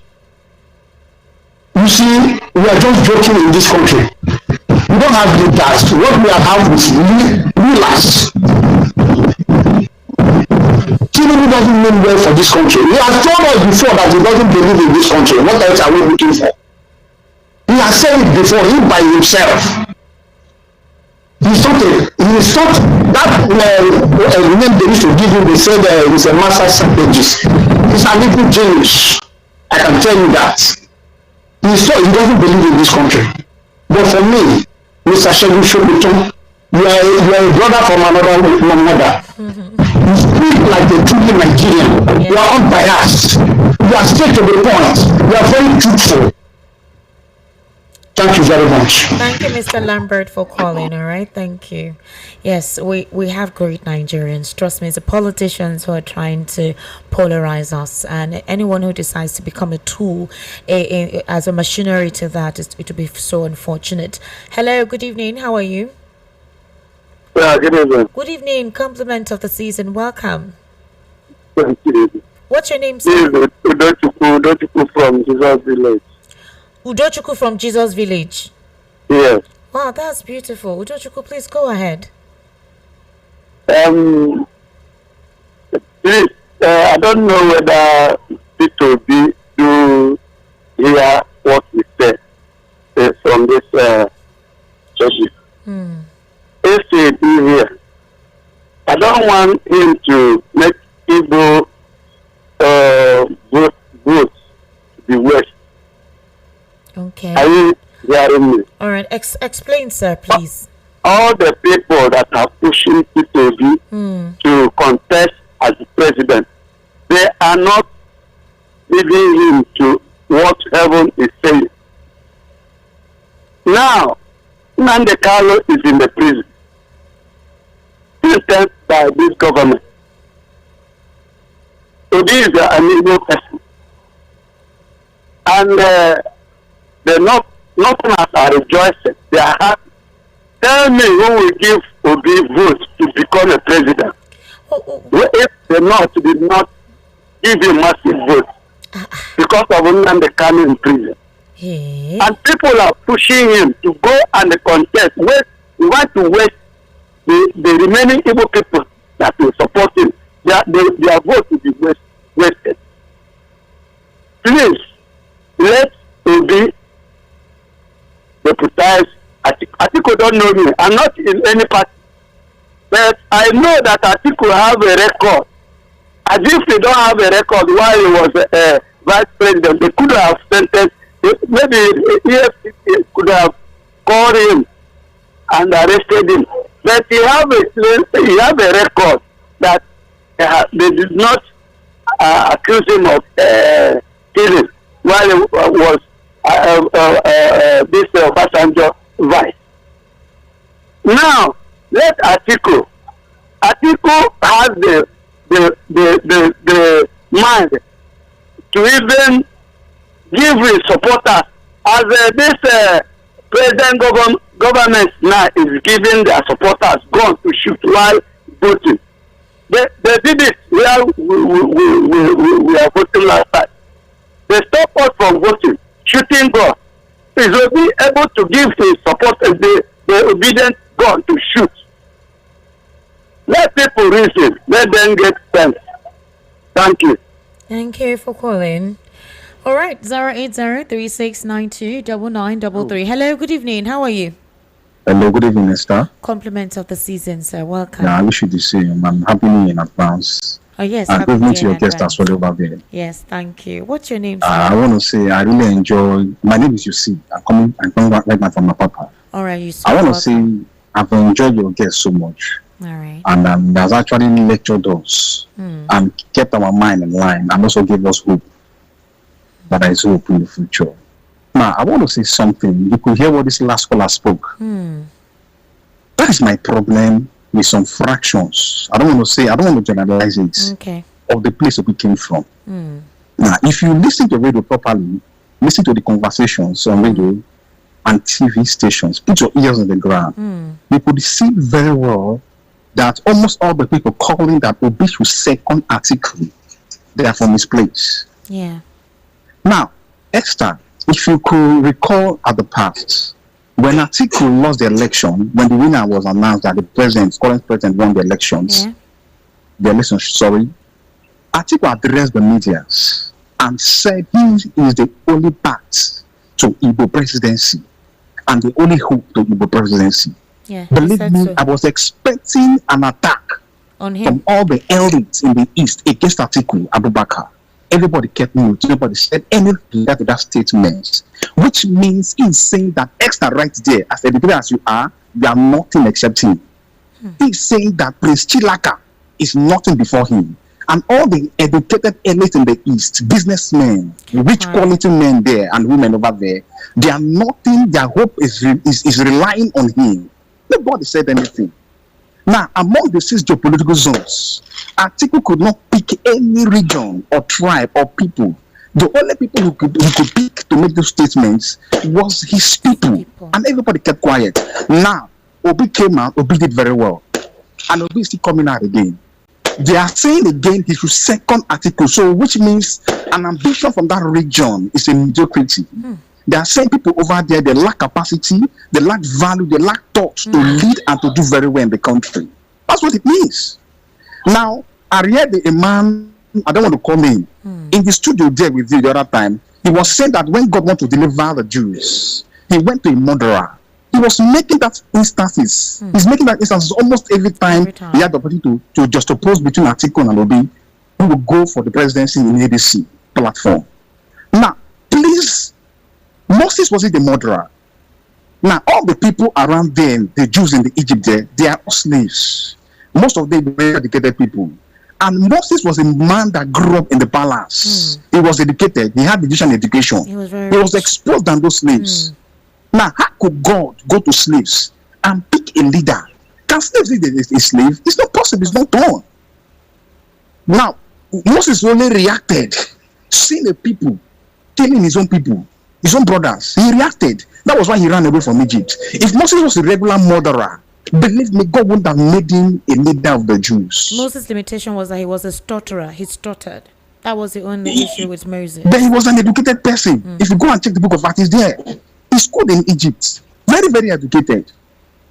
So what am I trying to say is this. Those people calling for Obi to run B underneath article, they are destroying the percentage that man has to contribute to grow and to build the country. They should stop doing that.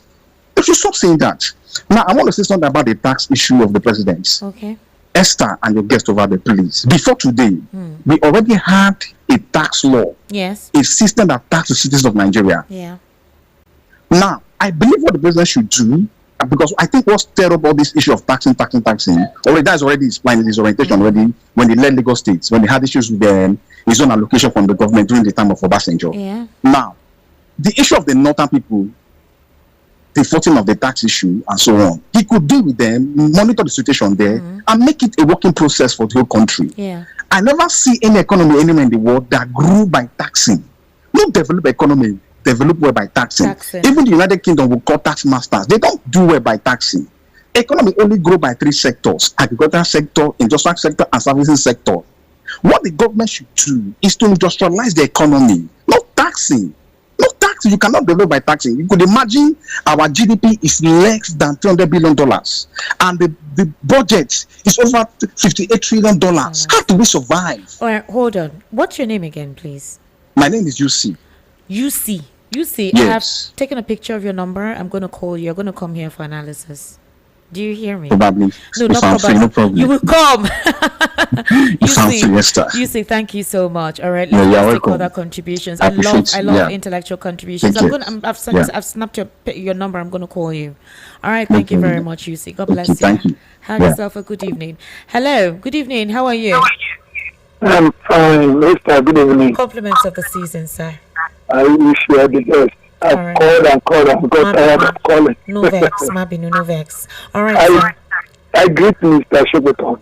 Thank you. Hello? Oh, hello. Yes, or quickly go ahead, all right?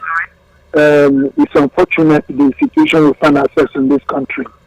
But we cannot continue like this. That is one thing I kept telling myself. We can't continue like this. Time has come when we sit down as a nation and discuss the way forward. What politicians are doing in this country is alarming. And if we continue like this, I don't know where we are headed. Please, in 2027, let us come together and vote this government out.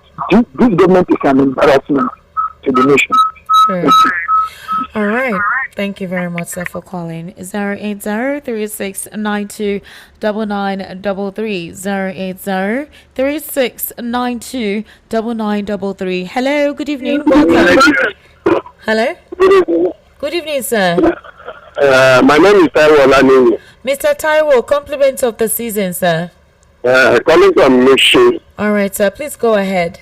Thank you, Esther Nwachukwu. Yes, sir. Esther Nwachukwu. Yeah, well done. Thank you. Thank you for your analysis in your studio there. Mr. Shegun, I always enjoy all the program of POP. Yeah. But one thing is starting, because I'm a little bit against some analysis. Okay. So what I want to say is this: in politics, let me start by some people that are always come up with the argument of to be one election, and they are just sending one signal to the public. Okay. Atiku is the second, Obi is the third. If anybody says Esther Nwachukwu is the owner of this car, he must prove it that this is the document. This is his house. This is this thing. So all those people that are coming up with I'll do one election must come with from polling booth to polling booth, from ward to ward, from local government by local government, and tabulate everything and say, if you want this election, this is this, this is this. That is straightforward something. Okay. So, the people should stop. That's one.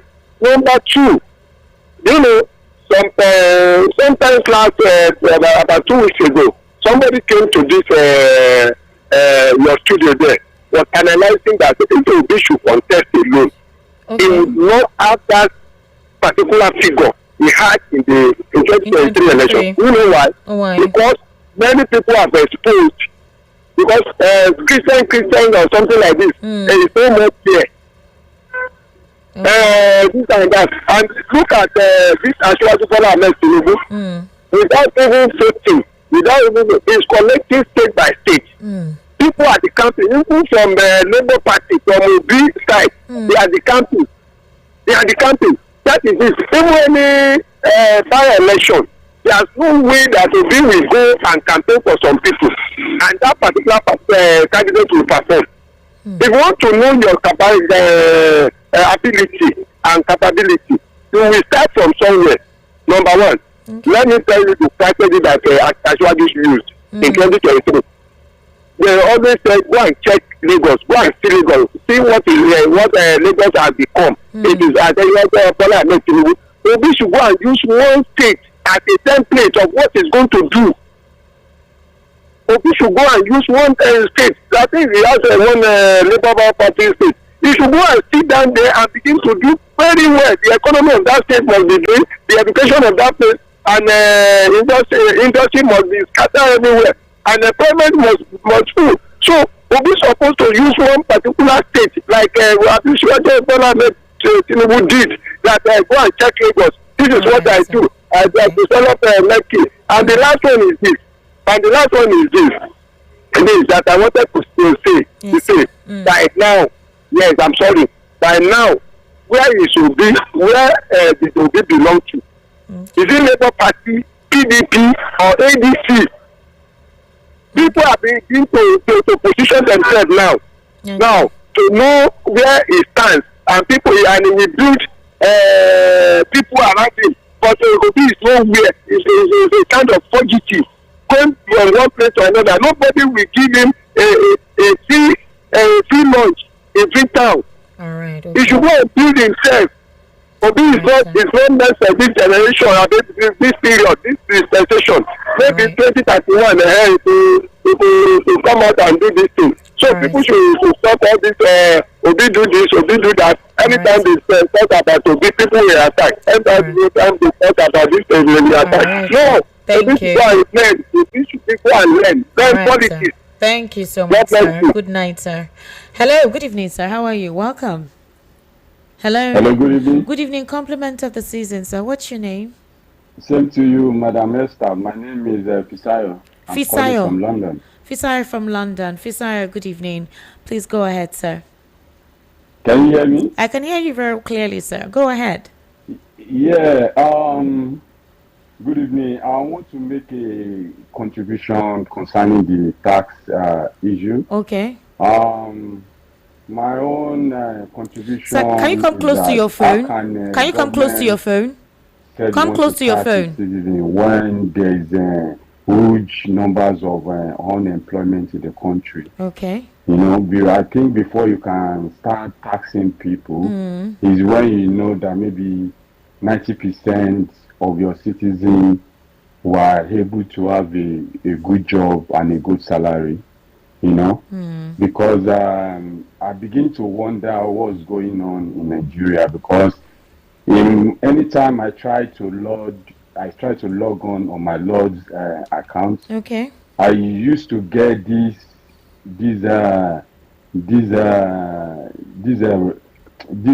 message that pop up on my phone, or that our record show you are a tax resident in Nigeria. You need to confirm if this is true. So I was wondering, what has my Lord's bank account has to do with me being a tax resident in Nigeria? Okay. I was once a businessman, but it was the same Nigerian issue that pushed me down to The United Kingdom, where I have to leave my businesses and start a new life. So are they still expecting me here that I'm hustling by myself, trying to gather myself to be paying tax again? I don't understand. I don't know. Maybe I need somebody to enlighten me very well, because I don't think I'm ready to pay any dime for government that has never done anything to me in my entire life, even my family. We all struggle for ourselves. So all right, sir. Okay. I'm not supporting that. Thank you very much. Thank you, Madam sir. Thank you. You have a wonderful evening. You too, sir. Have a wonderful night, sir. Okay. Hello. Good evening. How are you? Hello. Compliment of the season, sir. Welcome. Hey. Hello. Please, sir. Where are you? My name is Chidi from Abileba. All right, sir. Welcome, sir. Can you turn down the volume of your radio, please? Please. Off. All right, sir. So what do you say? I can still hear myself at the back end. Chidi from Abileba. All right, Chidi from Abileba. All right, go ahead, but turn down the volume of your radio. Yes, I can hear my name. I can hear myself. It's off. Hello?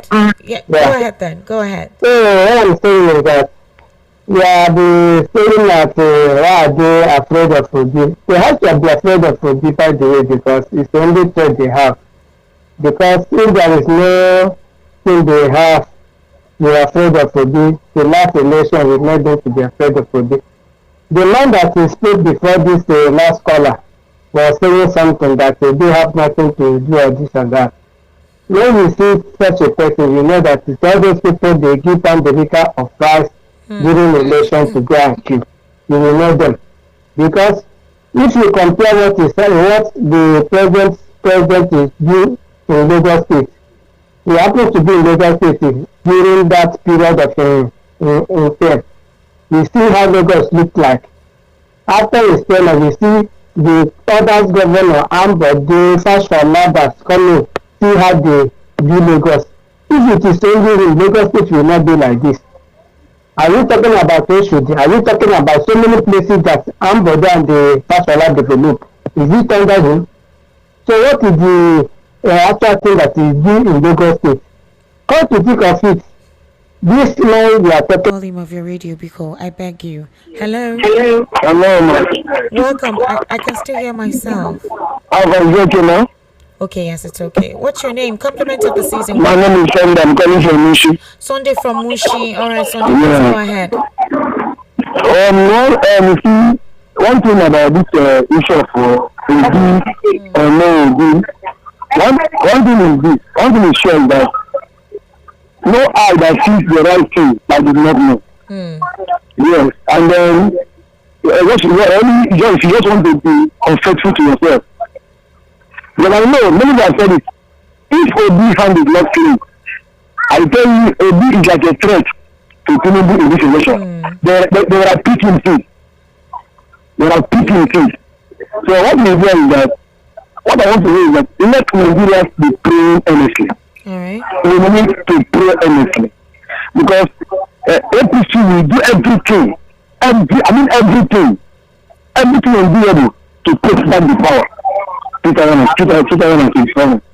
I tell you. But let us pray more, because just like what happened between the yes.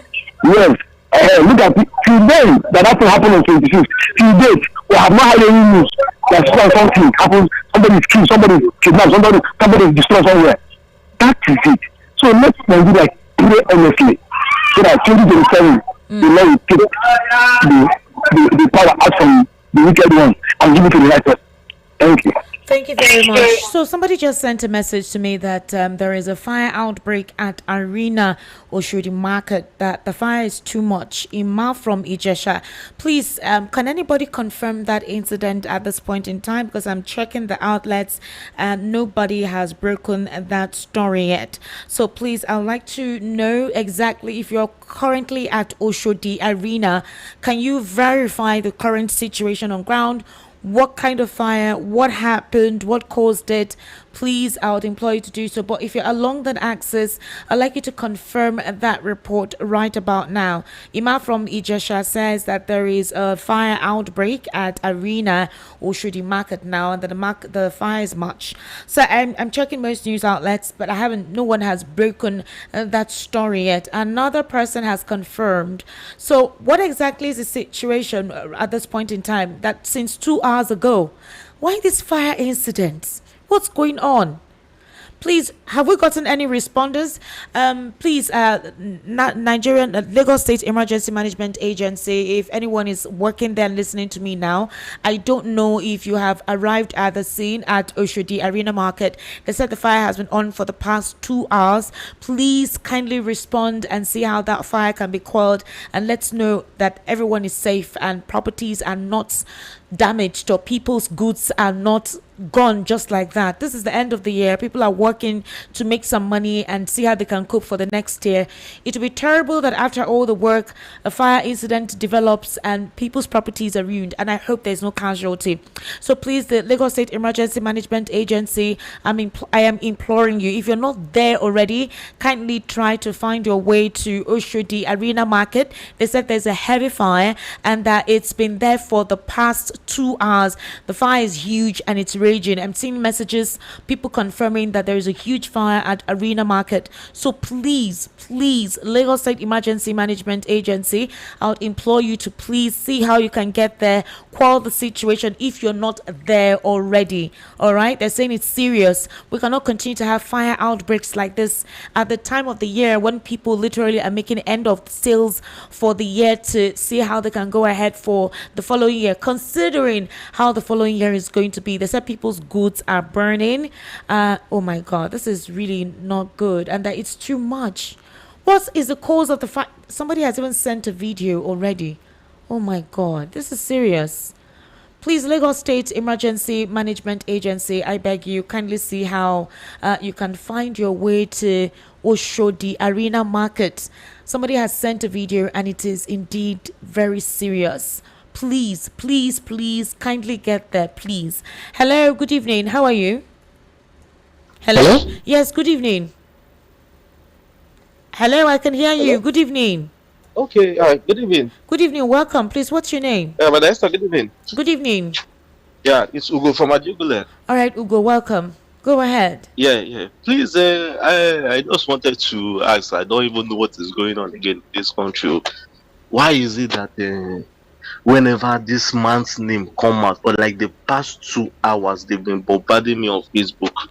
I don't know why whenever Peter Obi name comes out on Facebook, there's this post, I don't know if you've seen it, where he said he washed the toilets at one airport like that, something like that. He said that during the space on Sunday. Is too much. I don't know what is going on. So what I'm trying to say is, please, I want to use this medium. Let me just tell some people certain things. We the Igbos, in case many of you don't know, that are listening to me right now, we the Igbos, we do not vote for people because they come from our tribe. We don't do it. So if you think that we are Igbos, we are supporting Peter Obi, blah blah blah blah, that one, now you know that one. We are not supporting Peter Obi because he is Igbo. That is not an Igbo man's thing. I don't know where this ideology, for like 2 hours, Madam Esther, if I show you my Facebook, calls from different places. I don't know what is going on because of Peter Obi. Because of Peter Obi, that is not even sure whether the guy will even run for president. If you people want to finish my life, if a better candidate come for presidential election, then you people will understand that the Igbos do not think like the way you think. Give us a better candidate and we will vote. We know Peter Obi. Nothing concerns us and Peter Obi. We are only voting for Peter Obi because we feel that he's the better candidate. Thank you. All right, thank you for calling. I sincerely appreciate. John Boo from Oshodi says the arena firefighters and the Lagos State firefighters are doing a job. About 6 fire trucks made their way inside the arena before they left the area. All right, John Boo from Oshodi, thank you so much for that update. I sincerely do appreciate that. Please, any assistance that is required at that particular scene, I would implore you to please provide assistance, and any goods that can be saved, whatever can be saved, let it be, and there should be no casualty. If the fire is that bad, please stay away from it. Don't worry. These are challenging times. I know that some people's goods are there, their shops, and they have their goods there.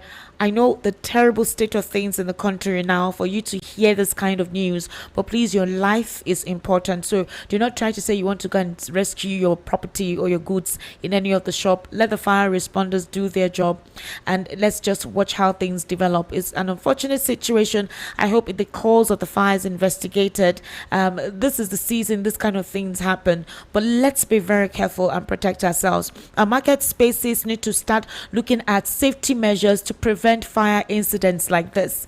Whatever wiring system, whatever it is they can do to ensure that incidences like this do not continue, because it's your goods and your properties that will be ultimately gone up the flames, and it's your loss. So better measures needs to be done to handle a situation where fire incidents do not take place. Just 2 or 3 days ago, there was a fire incident and people died. There were casualties. So let's be very careful. This person says, good evening. According to what I heard, some people that was there said when it caught fire, the fire was caused by a child blowing banger, then the knockout near the car which made it to blow. Oh my God. Unfortunately, the fire spread to the side where people selling clothes and shoe wear. Chai. God, please, I think we'll monitor the situation and know what the development is, what the real cause of the fire is. This person is telling us what they said they heard. So let's hear from the management, Lagos State Management Emergency Agency, and get to know what the cause of the fire is. Good evening, Esther, Mr. Shegun. No turning back. Tinubu confirms. Yes, Olaya Taufik from Ali Mosho. All right, I have read your message. Make everybody feel the heat. Maybe when you touch all of us, our brains go reset and we will finally wake up from this long sleep. All right, this person says, okay, more photos of the fire being sent. Oh my God. This is really sad. Good evening, VOP Ade from Lagos. When you build your house on lies, eye service, propaganda, hypocrisy, you can't prosper. All right, I get your message, Ade. Thank you so much. This person says, the flame is too much, Esther.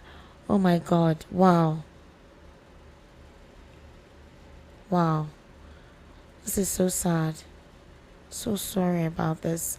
Esther, good evening. That man saying Obi should go to his state is an APC spokesman, decorated himself with sentiment void of truth. So sorry about this mindset, DMC. All right, DMC. Wow. Okay. Good evening, Esther Wachiko and Mr. Shegun, including listeners. One, Bola Tinubu does not mean well for Nigerians. He is only interested in his selfish political ambition to enrich himself.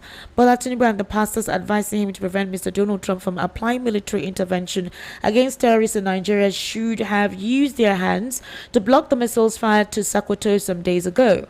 The new tax law has been tampered with by some fraudulent public office holders, and it must not be allowed to operate. May God deliver Nigerians from the burden and yoke of Bola Tinubu core tax. Amen. Mr. Adeleye in Lagos. All right. This person says, Chidima, your guest this evening is smart. Invite people like him this coming year. I invite people like him. What do you mean? Don't I? What? Hey, now wow, what are you implying? Jesus says, Tinubu was the one sponsoring all the activities then. Esther, why are you not happy? Obi teaming up with Atiku. Don't waste another chance of Mr. Gideon, getting Basara, what is my business? So it's not me that is not happy about anything, you know. People are calling to express their own preferences and opinion about the measure or no measure. So it has nothing to do with me. Good evening, Esther and honorable guest, Chiagoyi from Mushi. APC government cannot be trusted without taxes. Abacha loot has been relooted by APC. The subsidies common masses enjoy removed with nothing to show for it by APC. Where are all these funds going to? This government is incompetent, full of propaganda. I can't support someone with that kind of character. I'm an obedient, and anywhere Peter Obi goes is where I'm going. Peter Obi is competent and able to lead Nigeria. With free and fair election, Peter Obi can win.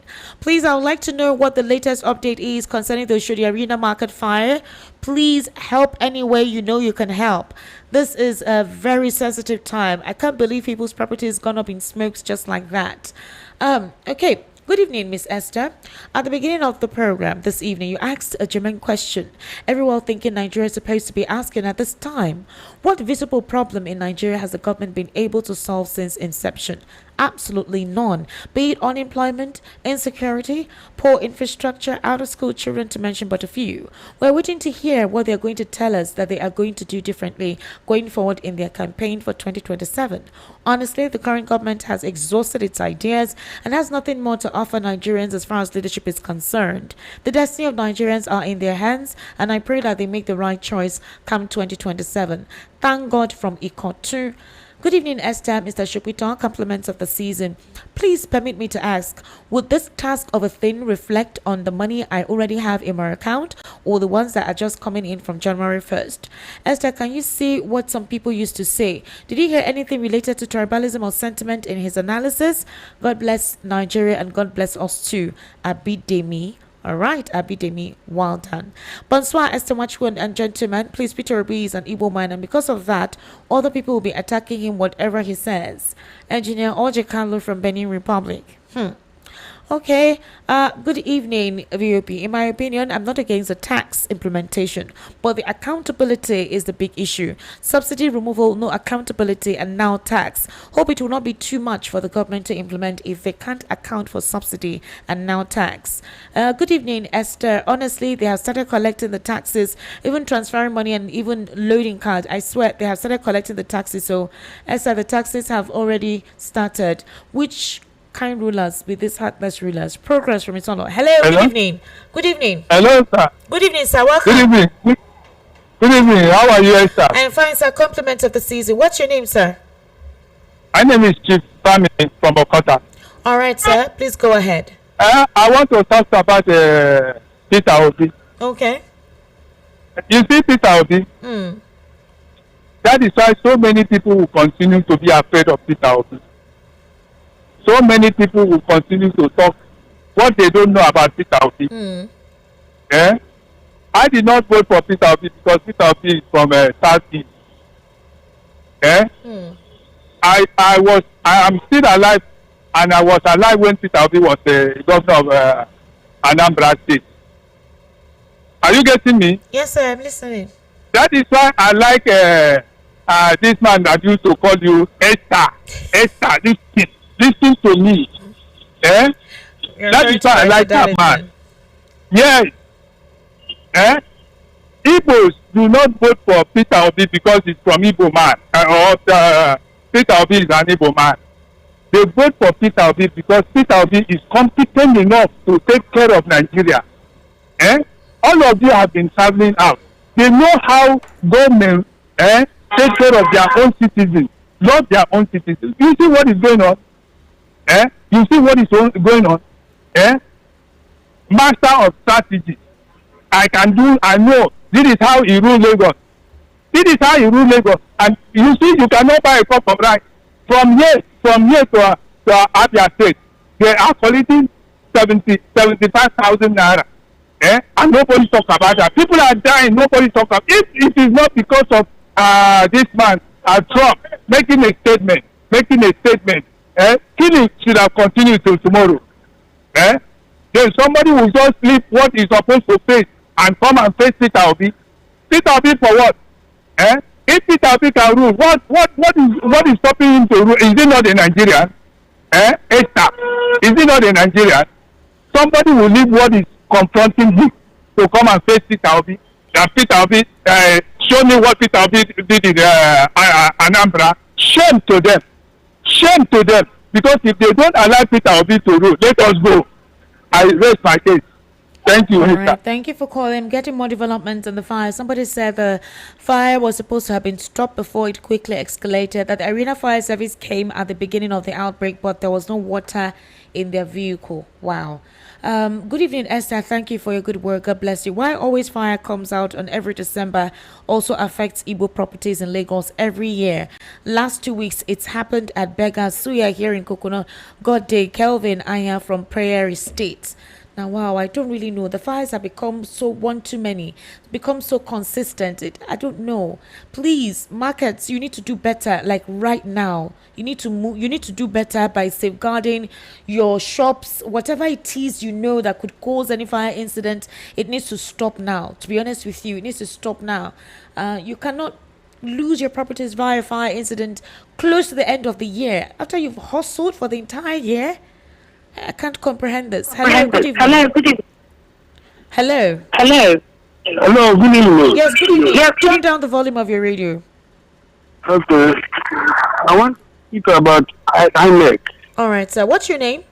My name is Tony from Satellite. All right, Tony, quickly, please. You'll be our final caller today. Okay. Thank you. This INEC chairman, I see him as more dangerous than even Yakubu. Because so many things that happen in Anambra State, he kept quiet. He know what I want. All the vote buyers, all the minerals and color, everything. He did not say anything. And this is what APC is planning. All these trillions that people are looking for everywhere, disappearing everywhere, misplacing everywhere. They are keeping it for elections. When that thing, that polling booth, they give somebody 100,000, you must be tempted to vote for them. They give you 50,000, and this hunger is artificial. They just created it for the 2027 election, 2027. So that INEC chairman is the one that is supposed to say something, and when he said it, they will carry it out 2027, but he kept quiet because it's where they are going. All right, thank you very much. That is where APC is going. If not, if we have fair election, they will not come back again. None of them. All right, thank you very much, sir, for calling. All right, that's our final call on the program. This person says, good evening, Esan, our honorable guest, and Babeji from Bushidi, saying that indeed Arena Market is on fire. The fire, they said, started at about 6 p.m. at the side where they are selling bales of okrika, fairly used wares. It's unfortunate and disappointing that till now the fire service, they've not been able to quench that fire. Is it also political too? To be honest, I do not know. But where these fires are happening, it's making people draw to conclusions. It's making people suspect something. Please, this needs to stop. To be honest, this needs to stop. All right, my name is Esther Machuku. We need to wrap up the program. I've actually exhausted, more than exhausted my time. Thank you so much for being part of the conversation today. We'll be seeing you tomorrow by the special grace of God Almighty. Please, let's try to help ourselves the best way we know how to help ourselves. Subscribe on YouTube, Estiq Media, ESTIQMEDIA, ESTIQMEDIA, Estiq Media on YouTube, and Esther Machuku on Facebook, Esther Umaz on Instagram, and Esther Machuku on Twitter, known as X. Do have yourselves an amazing evening. Bye for now.